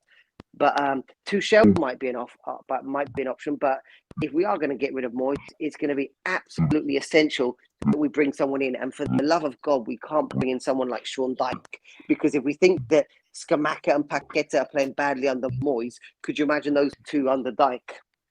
No, I think you can only manage a certain brand of player, not real superstar or superstar material or that kind of thing. I like the Sporting Lisbon manager, but he's got a huge clause in there, Matt. The Sporting Lisbon boy, he's got a huge.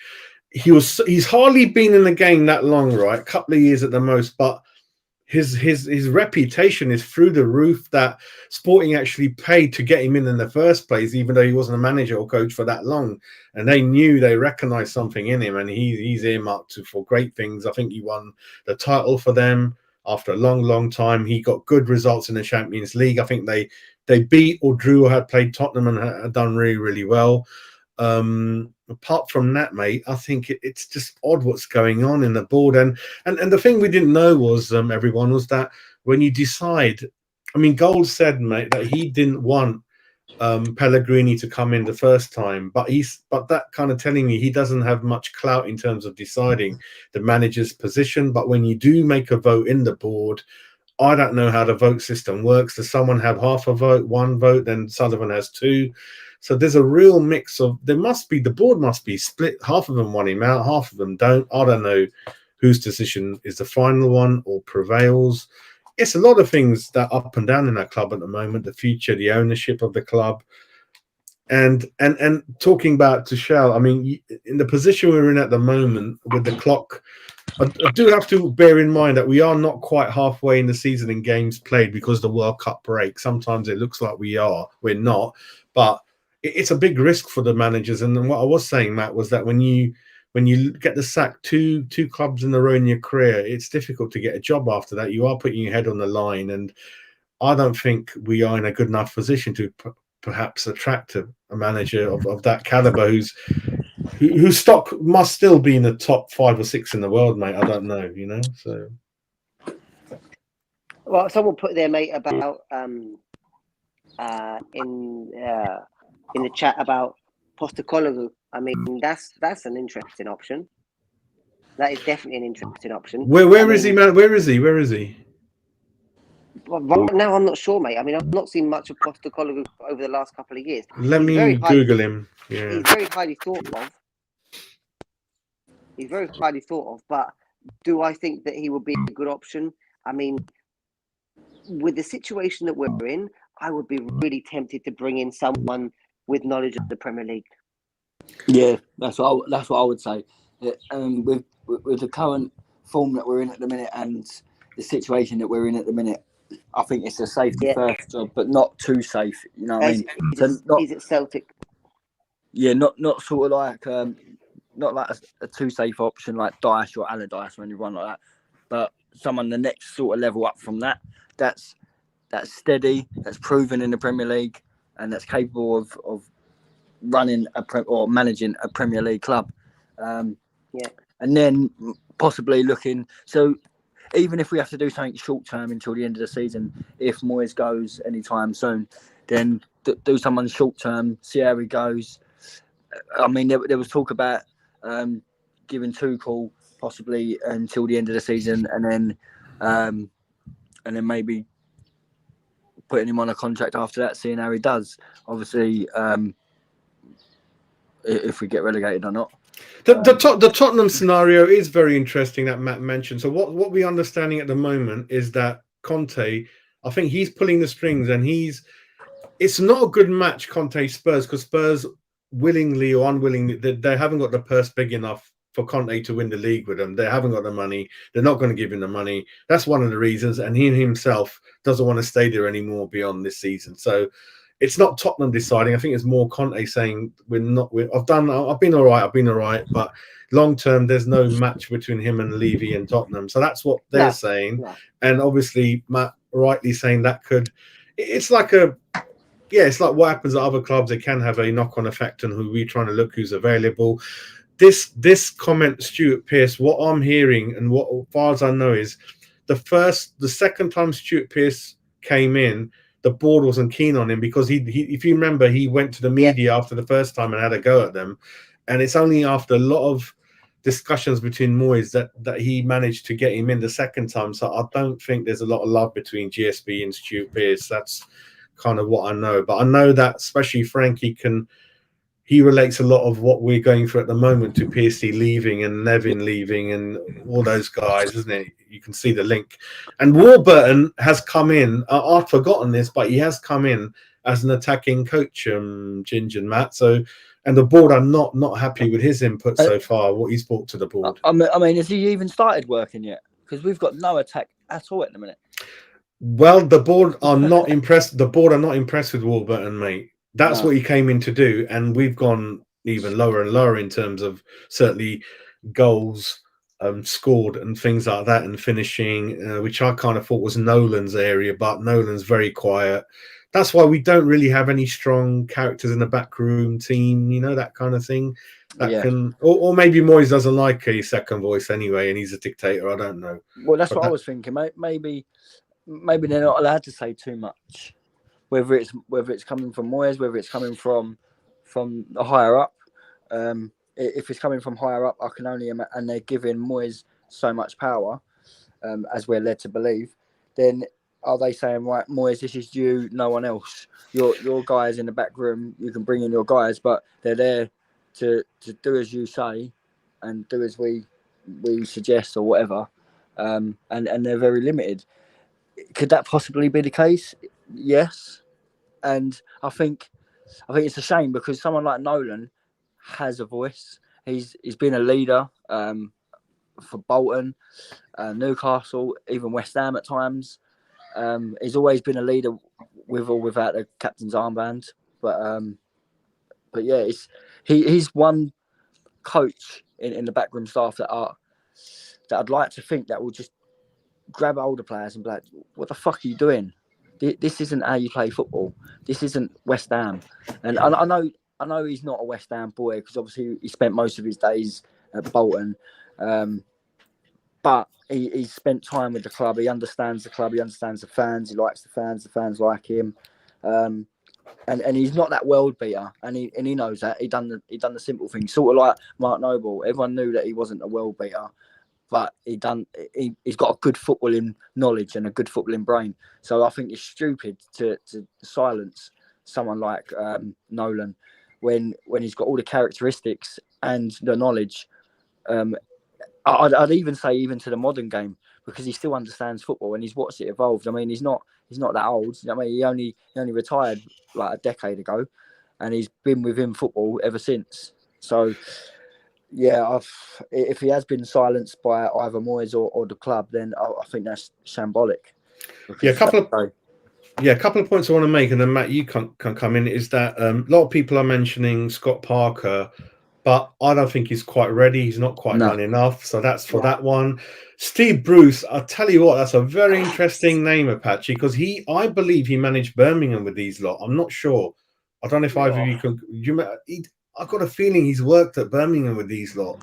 I'm not sure, Steve Bruce, if he was manager. So there's an interesting link. I ain't got nothing personal against Brucey, but obviously, is that the future? Is that what we're looking at? He's from that David Moyes kind of club. The other thing is that I would have wanted people like Joe Cole to come in, Martin Allen as a backroom Martin Allen, I love the guy. Lots of interesting, being a manager at Brentford, and he's very motivational and old school and that kind of thing. So I don't know, Matt, if you want to pick up on any of those points on Brucey, on Martin Allen, Joe Cole, Scott Parker, anything like that, mate? No, and no. No, I'm 100% agree with you there. No, Joe Cole and Martin Allen as the coaches. Bring them in as a backroom team. But like I said, mate, coaches for me are secondary. I mean, it all comes down to the manager, because when you go into a club, and this is what, for example, you guys mentioned Bielsa earlier. What Bielsa does, and he actually, funny enough, seeing him in the talk that I heard and other things, he actually credits his time as an international manager in the early 2000s with Argentina to giving him better success in club football. Why? Because you have a short period of time to convince the players of your idea, get your philosophy across, and based on that is where you go, is your point to build on. And that's what you saw with Leeds. He turned the team around, and it was Bielsa's Leeds, because he came in with a clear philosophy. This is the way we play. If you're not up to it, there's the door. Thank you very much. Let some experienced people go. In the Leeds team, some fan favourites go. But in the end, even though it obviously didn't work out like the fairy tale story in the end that every Leeds fan wanted, but he gave them a great base to build on, and ultimately gave them back Premier League football. And this is what I think is that we need. We need someone to come in with a clear philosophy, with a clear style of play. And will GSB give him the players that they need? I have no idea.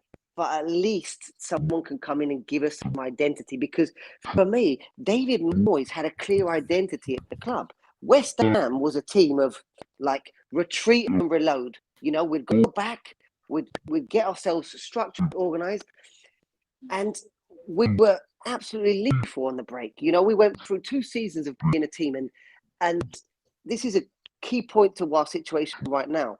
Actually, quoting Bielsa, football is not lost from the attack or the defense; it's lost in the transitions. The transitions from defense to attack and attack from defense. And like we saw against Brentford, we see against Arsenal, but many times this season, the transition from attack to defense is where we get stuck. That's where we lose the game.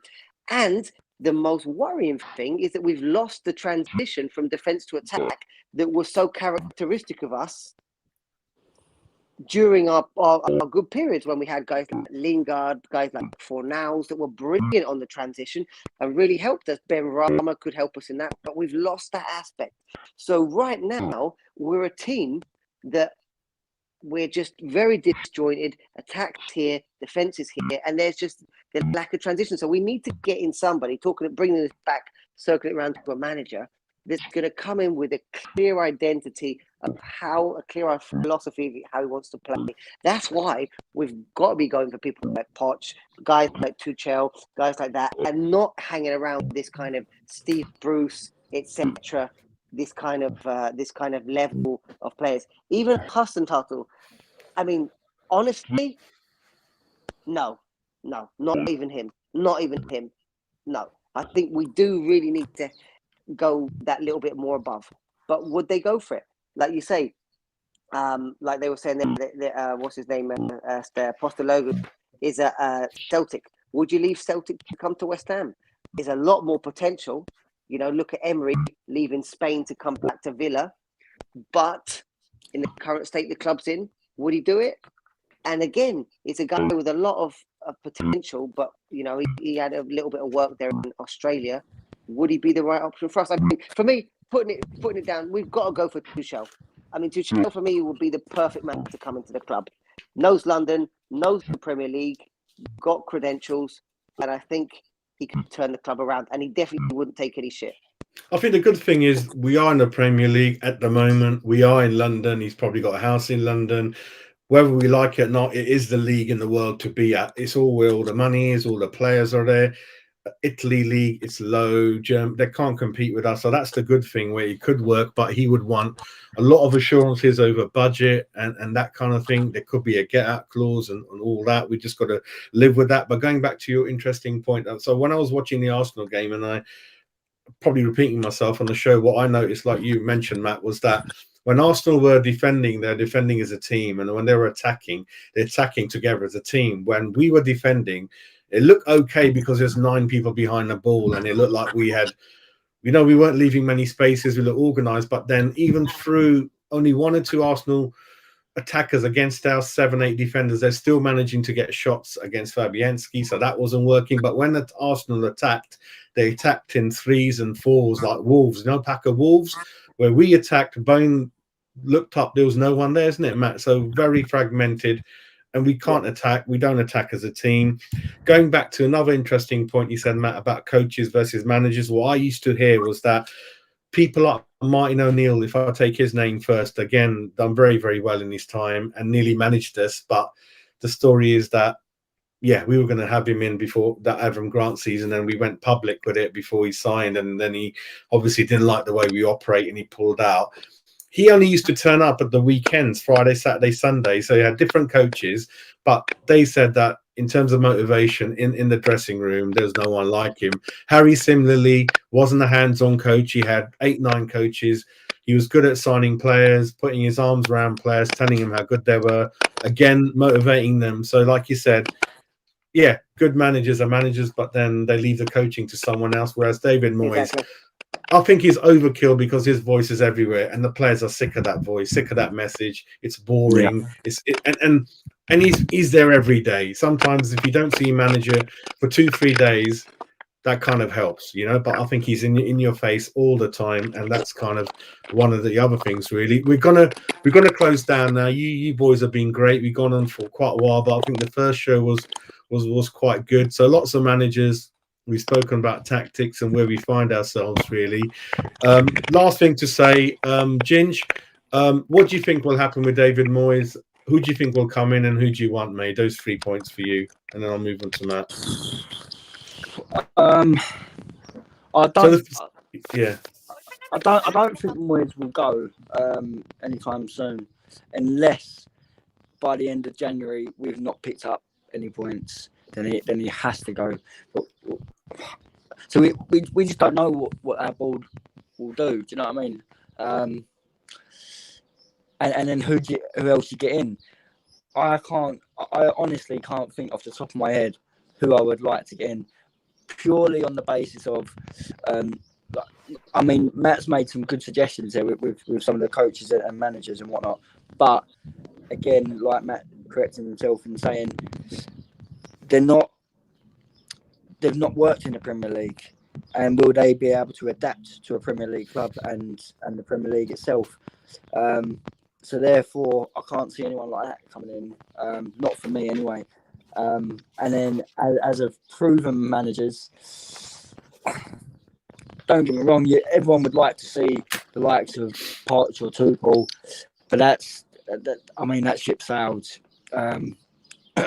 And in terms of like other managers that are available, unless we go out with real ambition and go and get a decent manager that's already in a job and offer them something that their current club can't offer them, then I can't see us prizing any sort of half-decent manager away from another club, purely for the state that we're in and for the fact that we've gone and spent 180 million in the summer, and it's not worked so far, and we're unlikely going to spend a decent amount in January. I mean, we know what January's been like for the past 4 or 5 seasons, non-existent basically.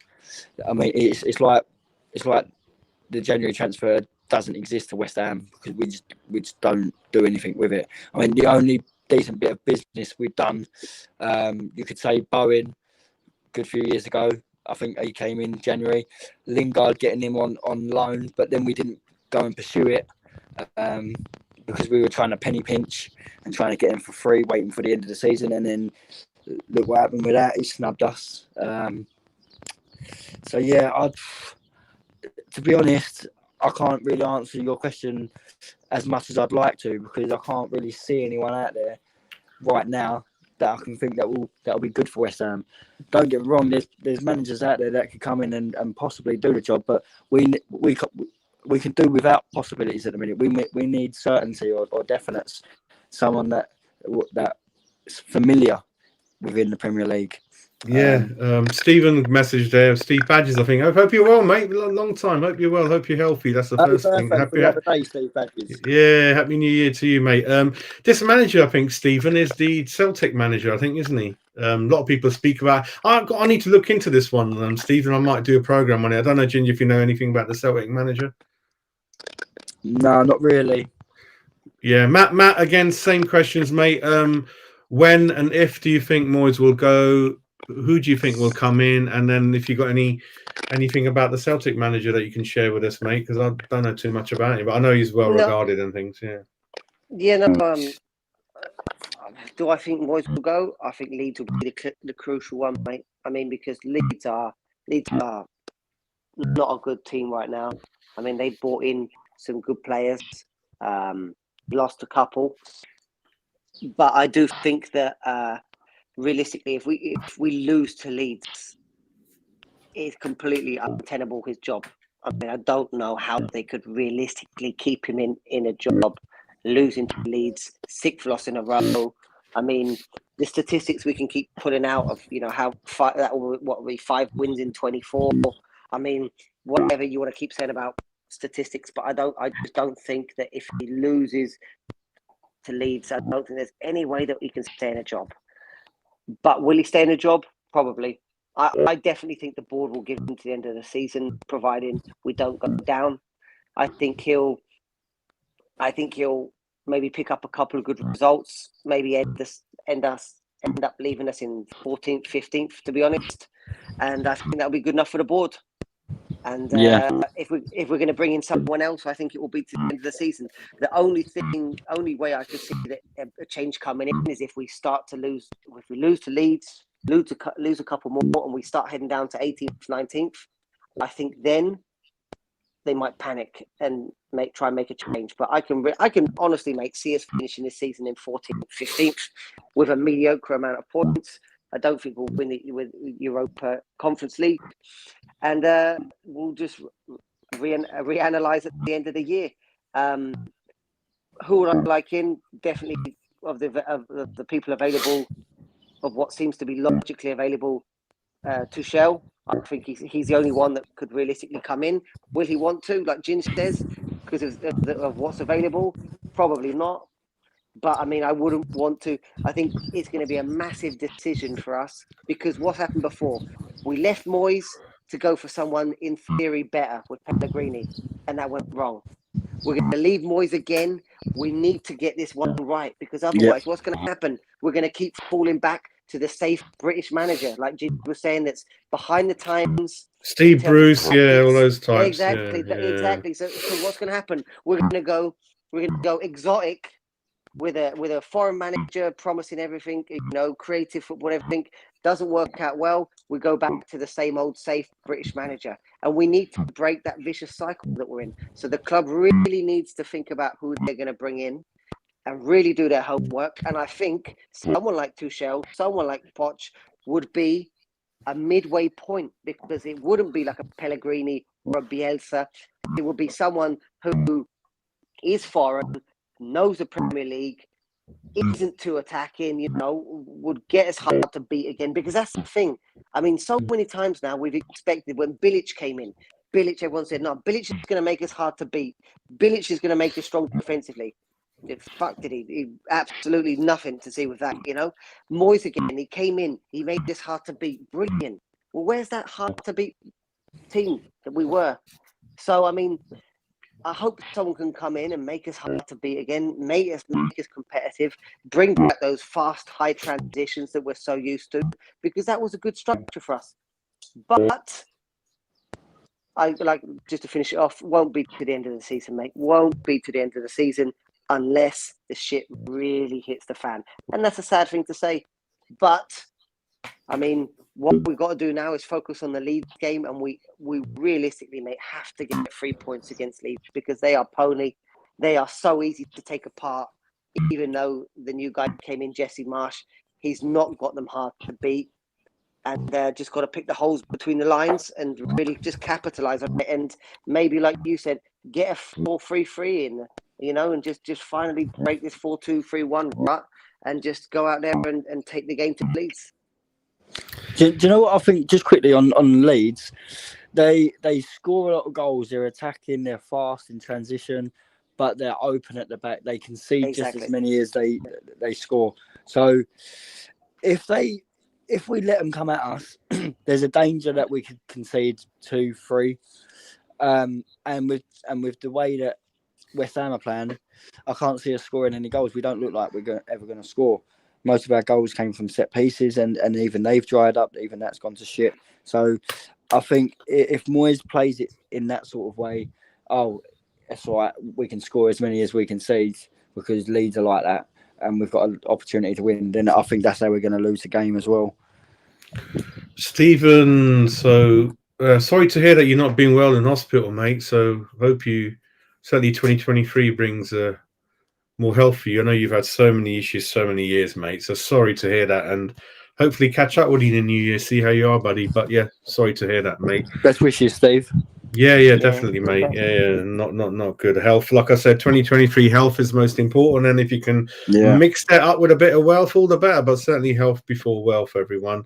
Health is wealth. Definitely can't do anything without the other. But the thing with what I think is, again, going back to some of the points you boys brought in, is that when you look at history of John Lyall, Ron Greenwood, these people are coaches, and they were early. They didn't really have a club, but their philosophies and things like that really worked. So even I go back to the scouts. You've got to scout for players, but scout for managers. Someone doesn't know too much about, but you can see that it's a risk, but it'll be a great risk to get someone fresh in, not many people know about, but you already got enough knowledge that he can bring something great. You never know. You might unearth a really good manager that perhaps, rather than go for someone who's getting on a bit, has managed too many clubs, that kind of thing. To show it'd be great, but I don't know if we've got the project or the ambition. We know how to bring him in. I don't know. We'll see how that goes. Interesting enough, Pellegrini is still managing, still doing well. I thought he's going to retire. Bilic, like you said, the football was good, but became too open back door, similarly to one or two of the other managers like Zola and people like that. So for me, I think more.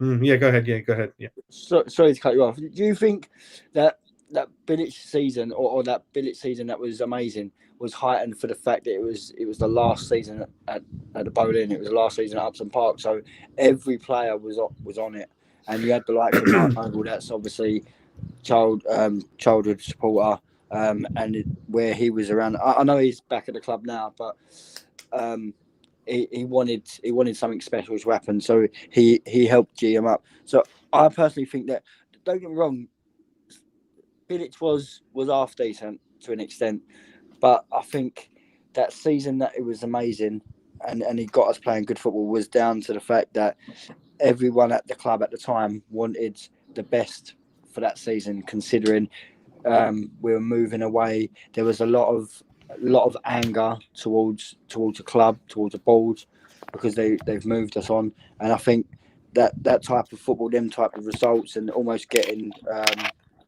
Champions League and whatnot, that had to happen.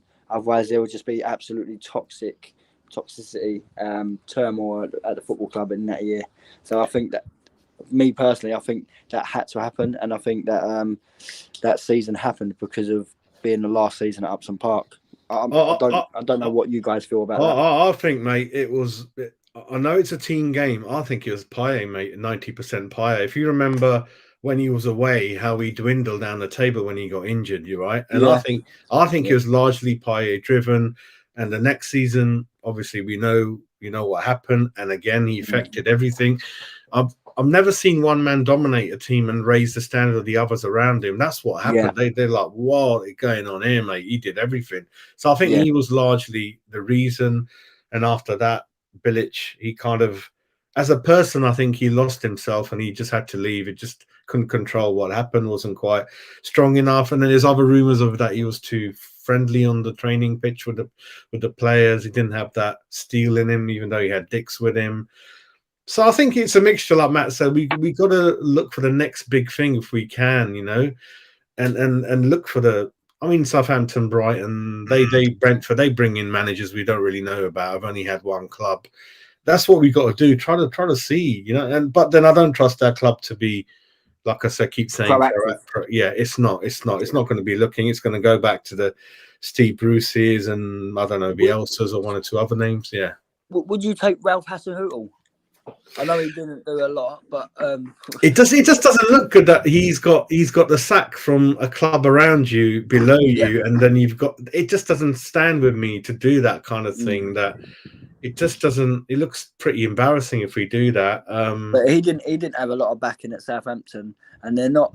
I mean, they're not as great of a club as we are, in terms of. I think our squad's better. But obviously on paper we're absolutely diabolical at the minute. But I was speaking to a couple of Saints fans the other day, and apparently that they was all chanting "Bring back Ralph."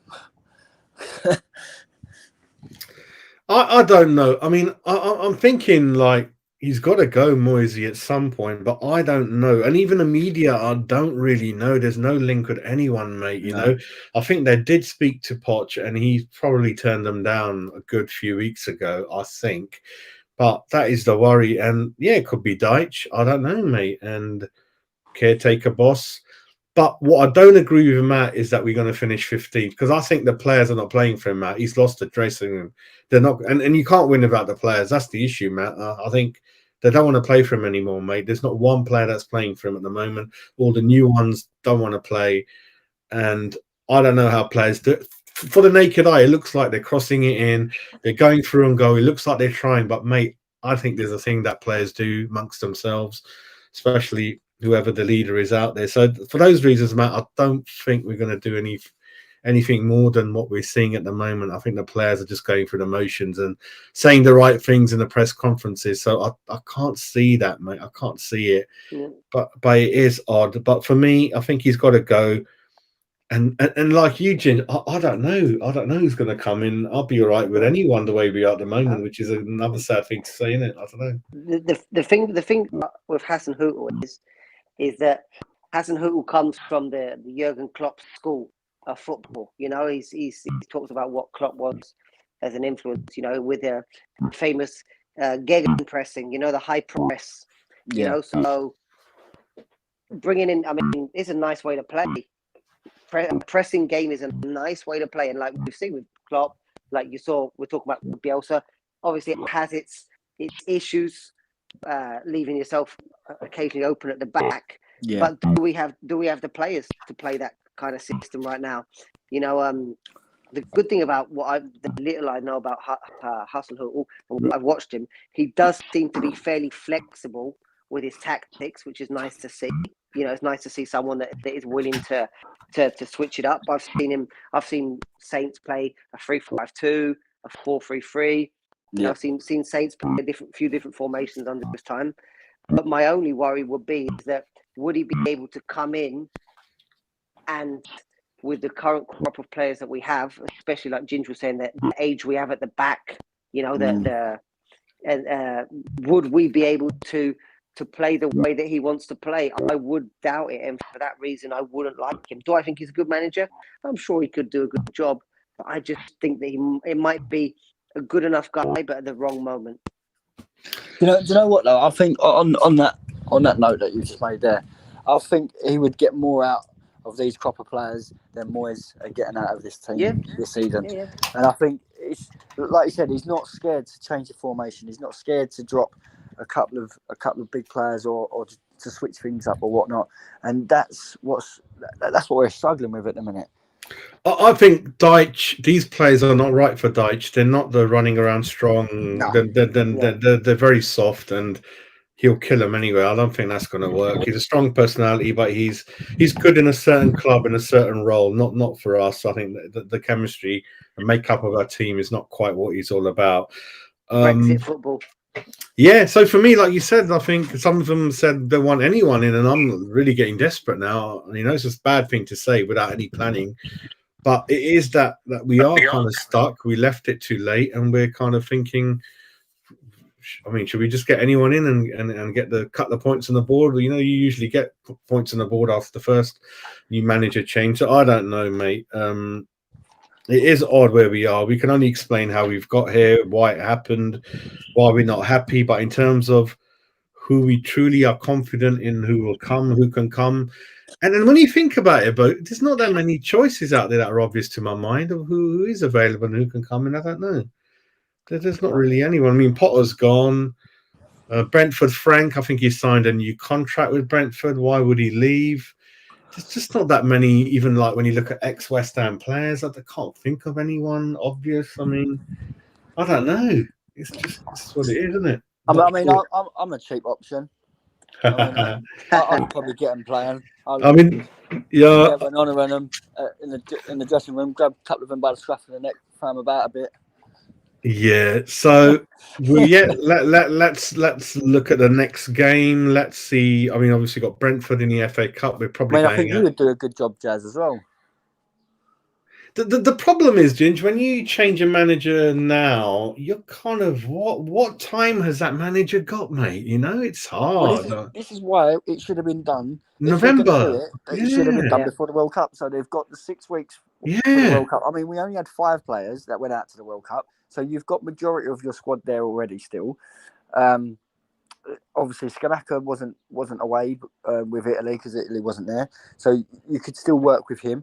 Then you've got time to see and try and embed your philosophy before the transfer window joins. Then you've got time in them 6 weeks to find out what you can add and what you need, and then go to the board and say, right, this is what I've learned about this group of players. This is what I could do with as an addition, and to help you save money, these are the players that I could get rid of because they're just incapable for the tactics or for the style of football that I want to play. And then you can go out and you've got the whole month for January to go and get your targets. I mean, look at Liverpool. I was baffled to hear that they got Gakpo done deal before the 1st of January. And I thought the whole point of the window opening was that's when you start your business. But teams are doing it beforehand, getting ready for the 1st of January to sign on the dotted line to make it all legal. And it's like, why are we not taking... We need to do that. So why are we not doing that? And I think if we got that manager in early enough, he could have done that. And the World Cup would be perfect. Exactly. And where are you going to get a window where obviously there's no pressure in terms of there's no games to worry about. You get everyone in on the pitch. That's it. I can't believe this board. And I knew I thought they're going to sack him on Boxing Day, but it's carried on. And it's getting worse and worse with our club. I think they're a bit cocky and confident from the last couple of times they've escaped. But this is leaving it even later and later now than before. So it is mind-boggling, mate. I don't know if their mind is on selling the club. They're not bothered about on the pitch, rather off the pitch. But the quick video footage of Sullivan and his son, they obviously looked as miserable as us, really, when the cameras were up there. But let's call it quits anyway. We've gone on for nearly 2 hours. It's a bank holiday. Ginger's in Spain, very early for Matt. So I want to give your time and day back to you, lads. But thanks for joining in. Yeah, I think I need to get out of this sun because I'm going pink already. Well, yeah. I'm like a bit of rare steak in a minute, and by the end of this day, I'm going to end up like a lobster. Why not? Yeah, relax and come back fighting fit. But Matt, again, thank you for joining. We'll keep this concept going, mate, weekly if we can. And it's worked quite well. So thank Jazz, you both. I'll get back on to Yeah, some research, and we'll get back on doing the transfer shows if there's Yeah. anything decent to talk about. I We mean, we will might not do. even have to research on players. We might have to research managers this time. We will do. We'll mix it up a bit, and I think that opens today or tomorrow. I think so. That series of shows will kind of kickstart as well. And like I said to you boys, I am thinking of starting a podcast at some point as well, if that works on Monday evenings. So lots of ideas we're trying to do, obviously. So we'll get there at some point. Thank you everyone in the chat who joined in. We even had a beloved Millwall fan in there with all tongue in cheek and joke. So Mill who? Don't swear, Jazz. It's a family-friendly channel. This is exactly. You've got to be careful with that. But no, I've got to be fair. I've got a bit of respect for Millwall for everything they've done with Isla. So it's a fair play. And obviously, I know a lot of Millwall boys that I've grown up with and whatnot. So although they are our rivals, I've got a lot of respect for them for what they've done with Isla. Yeah, so yeah, Happy New Year to you boys. Happy New Year in the chat, and we'll catch up in the next days and weeks. So yeah, have a great day, everyone, and yeah, have a great holiday, mate. And Matt, take care, mate, and we'll catch up soon. Thank you, boys. Bye, Ginch. Take care, mate. Enjoy. Happy New Year, boys. Happy New Year. Happy New Year. Take care. Come on, you irons. Irons.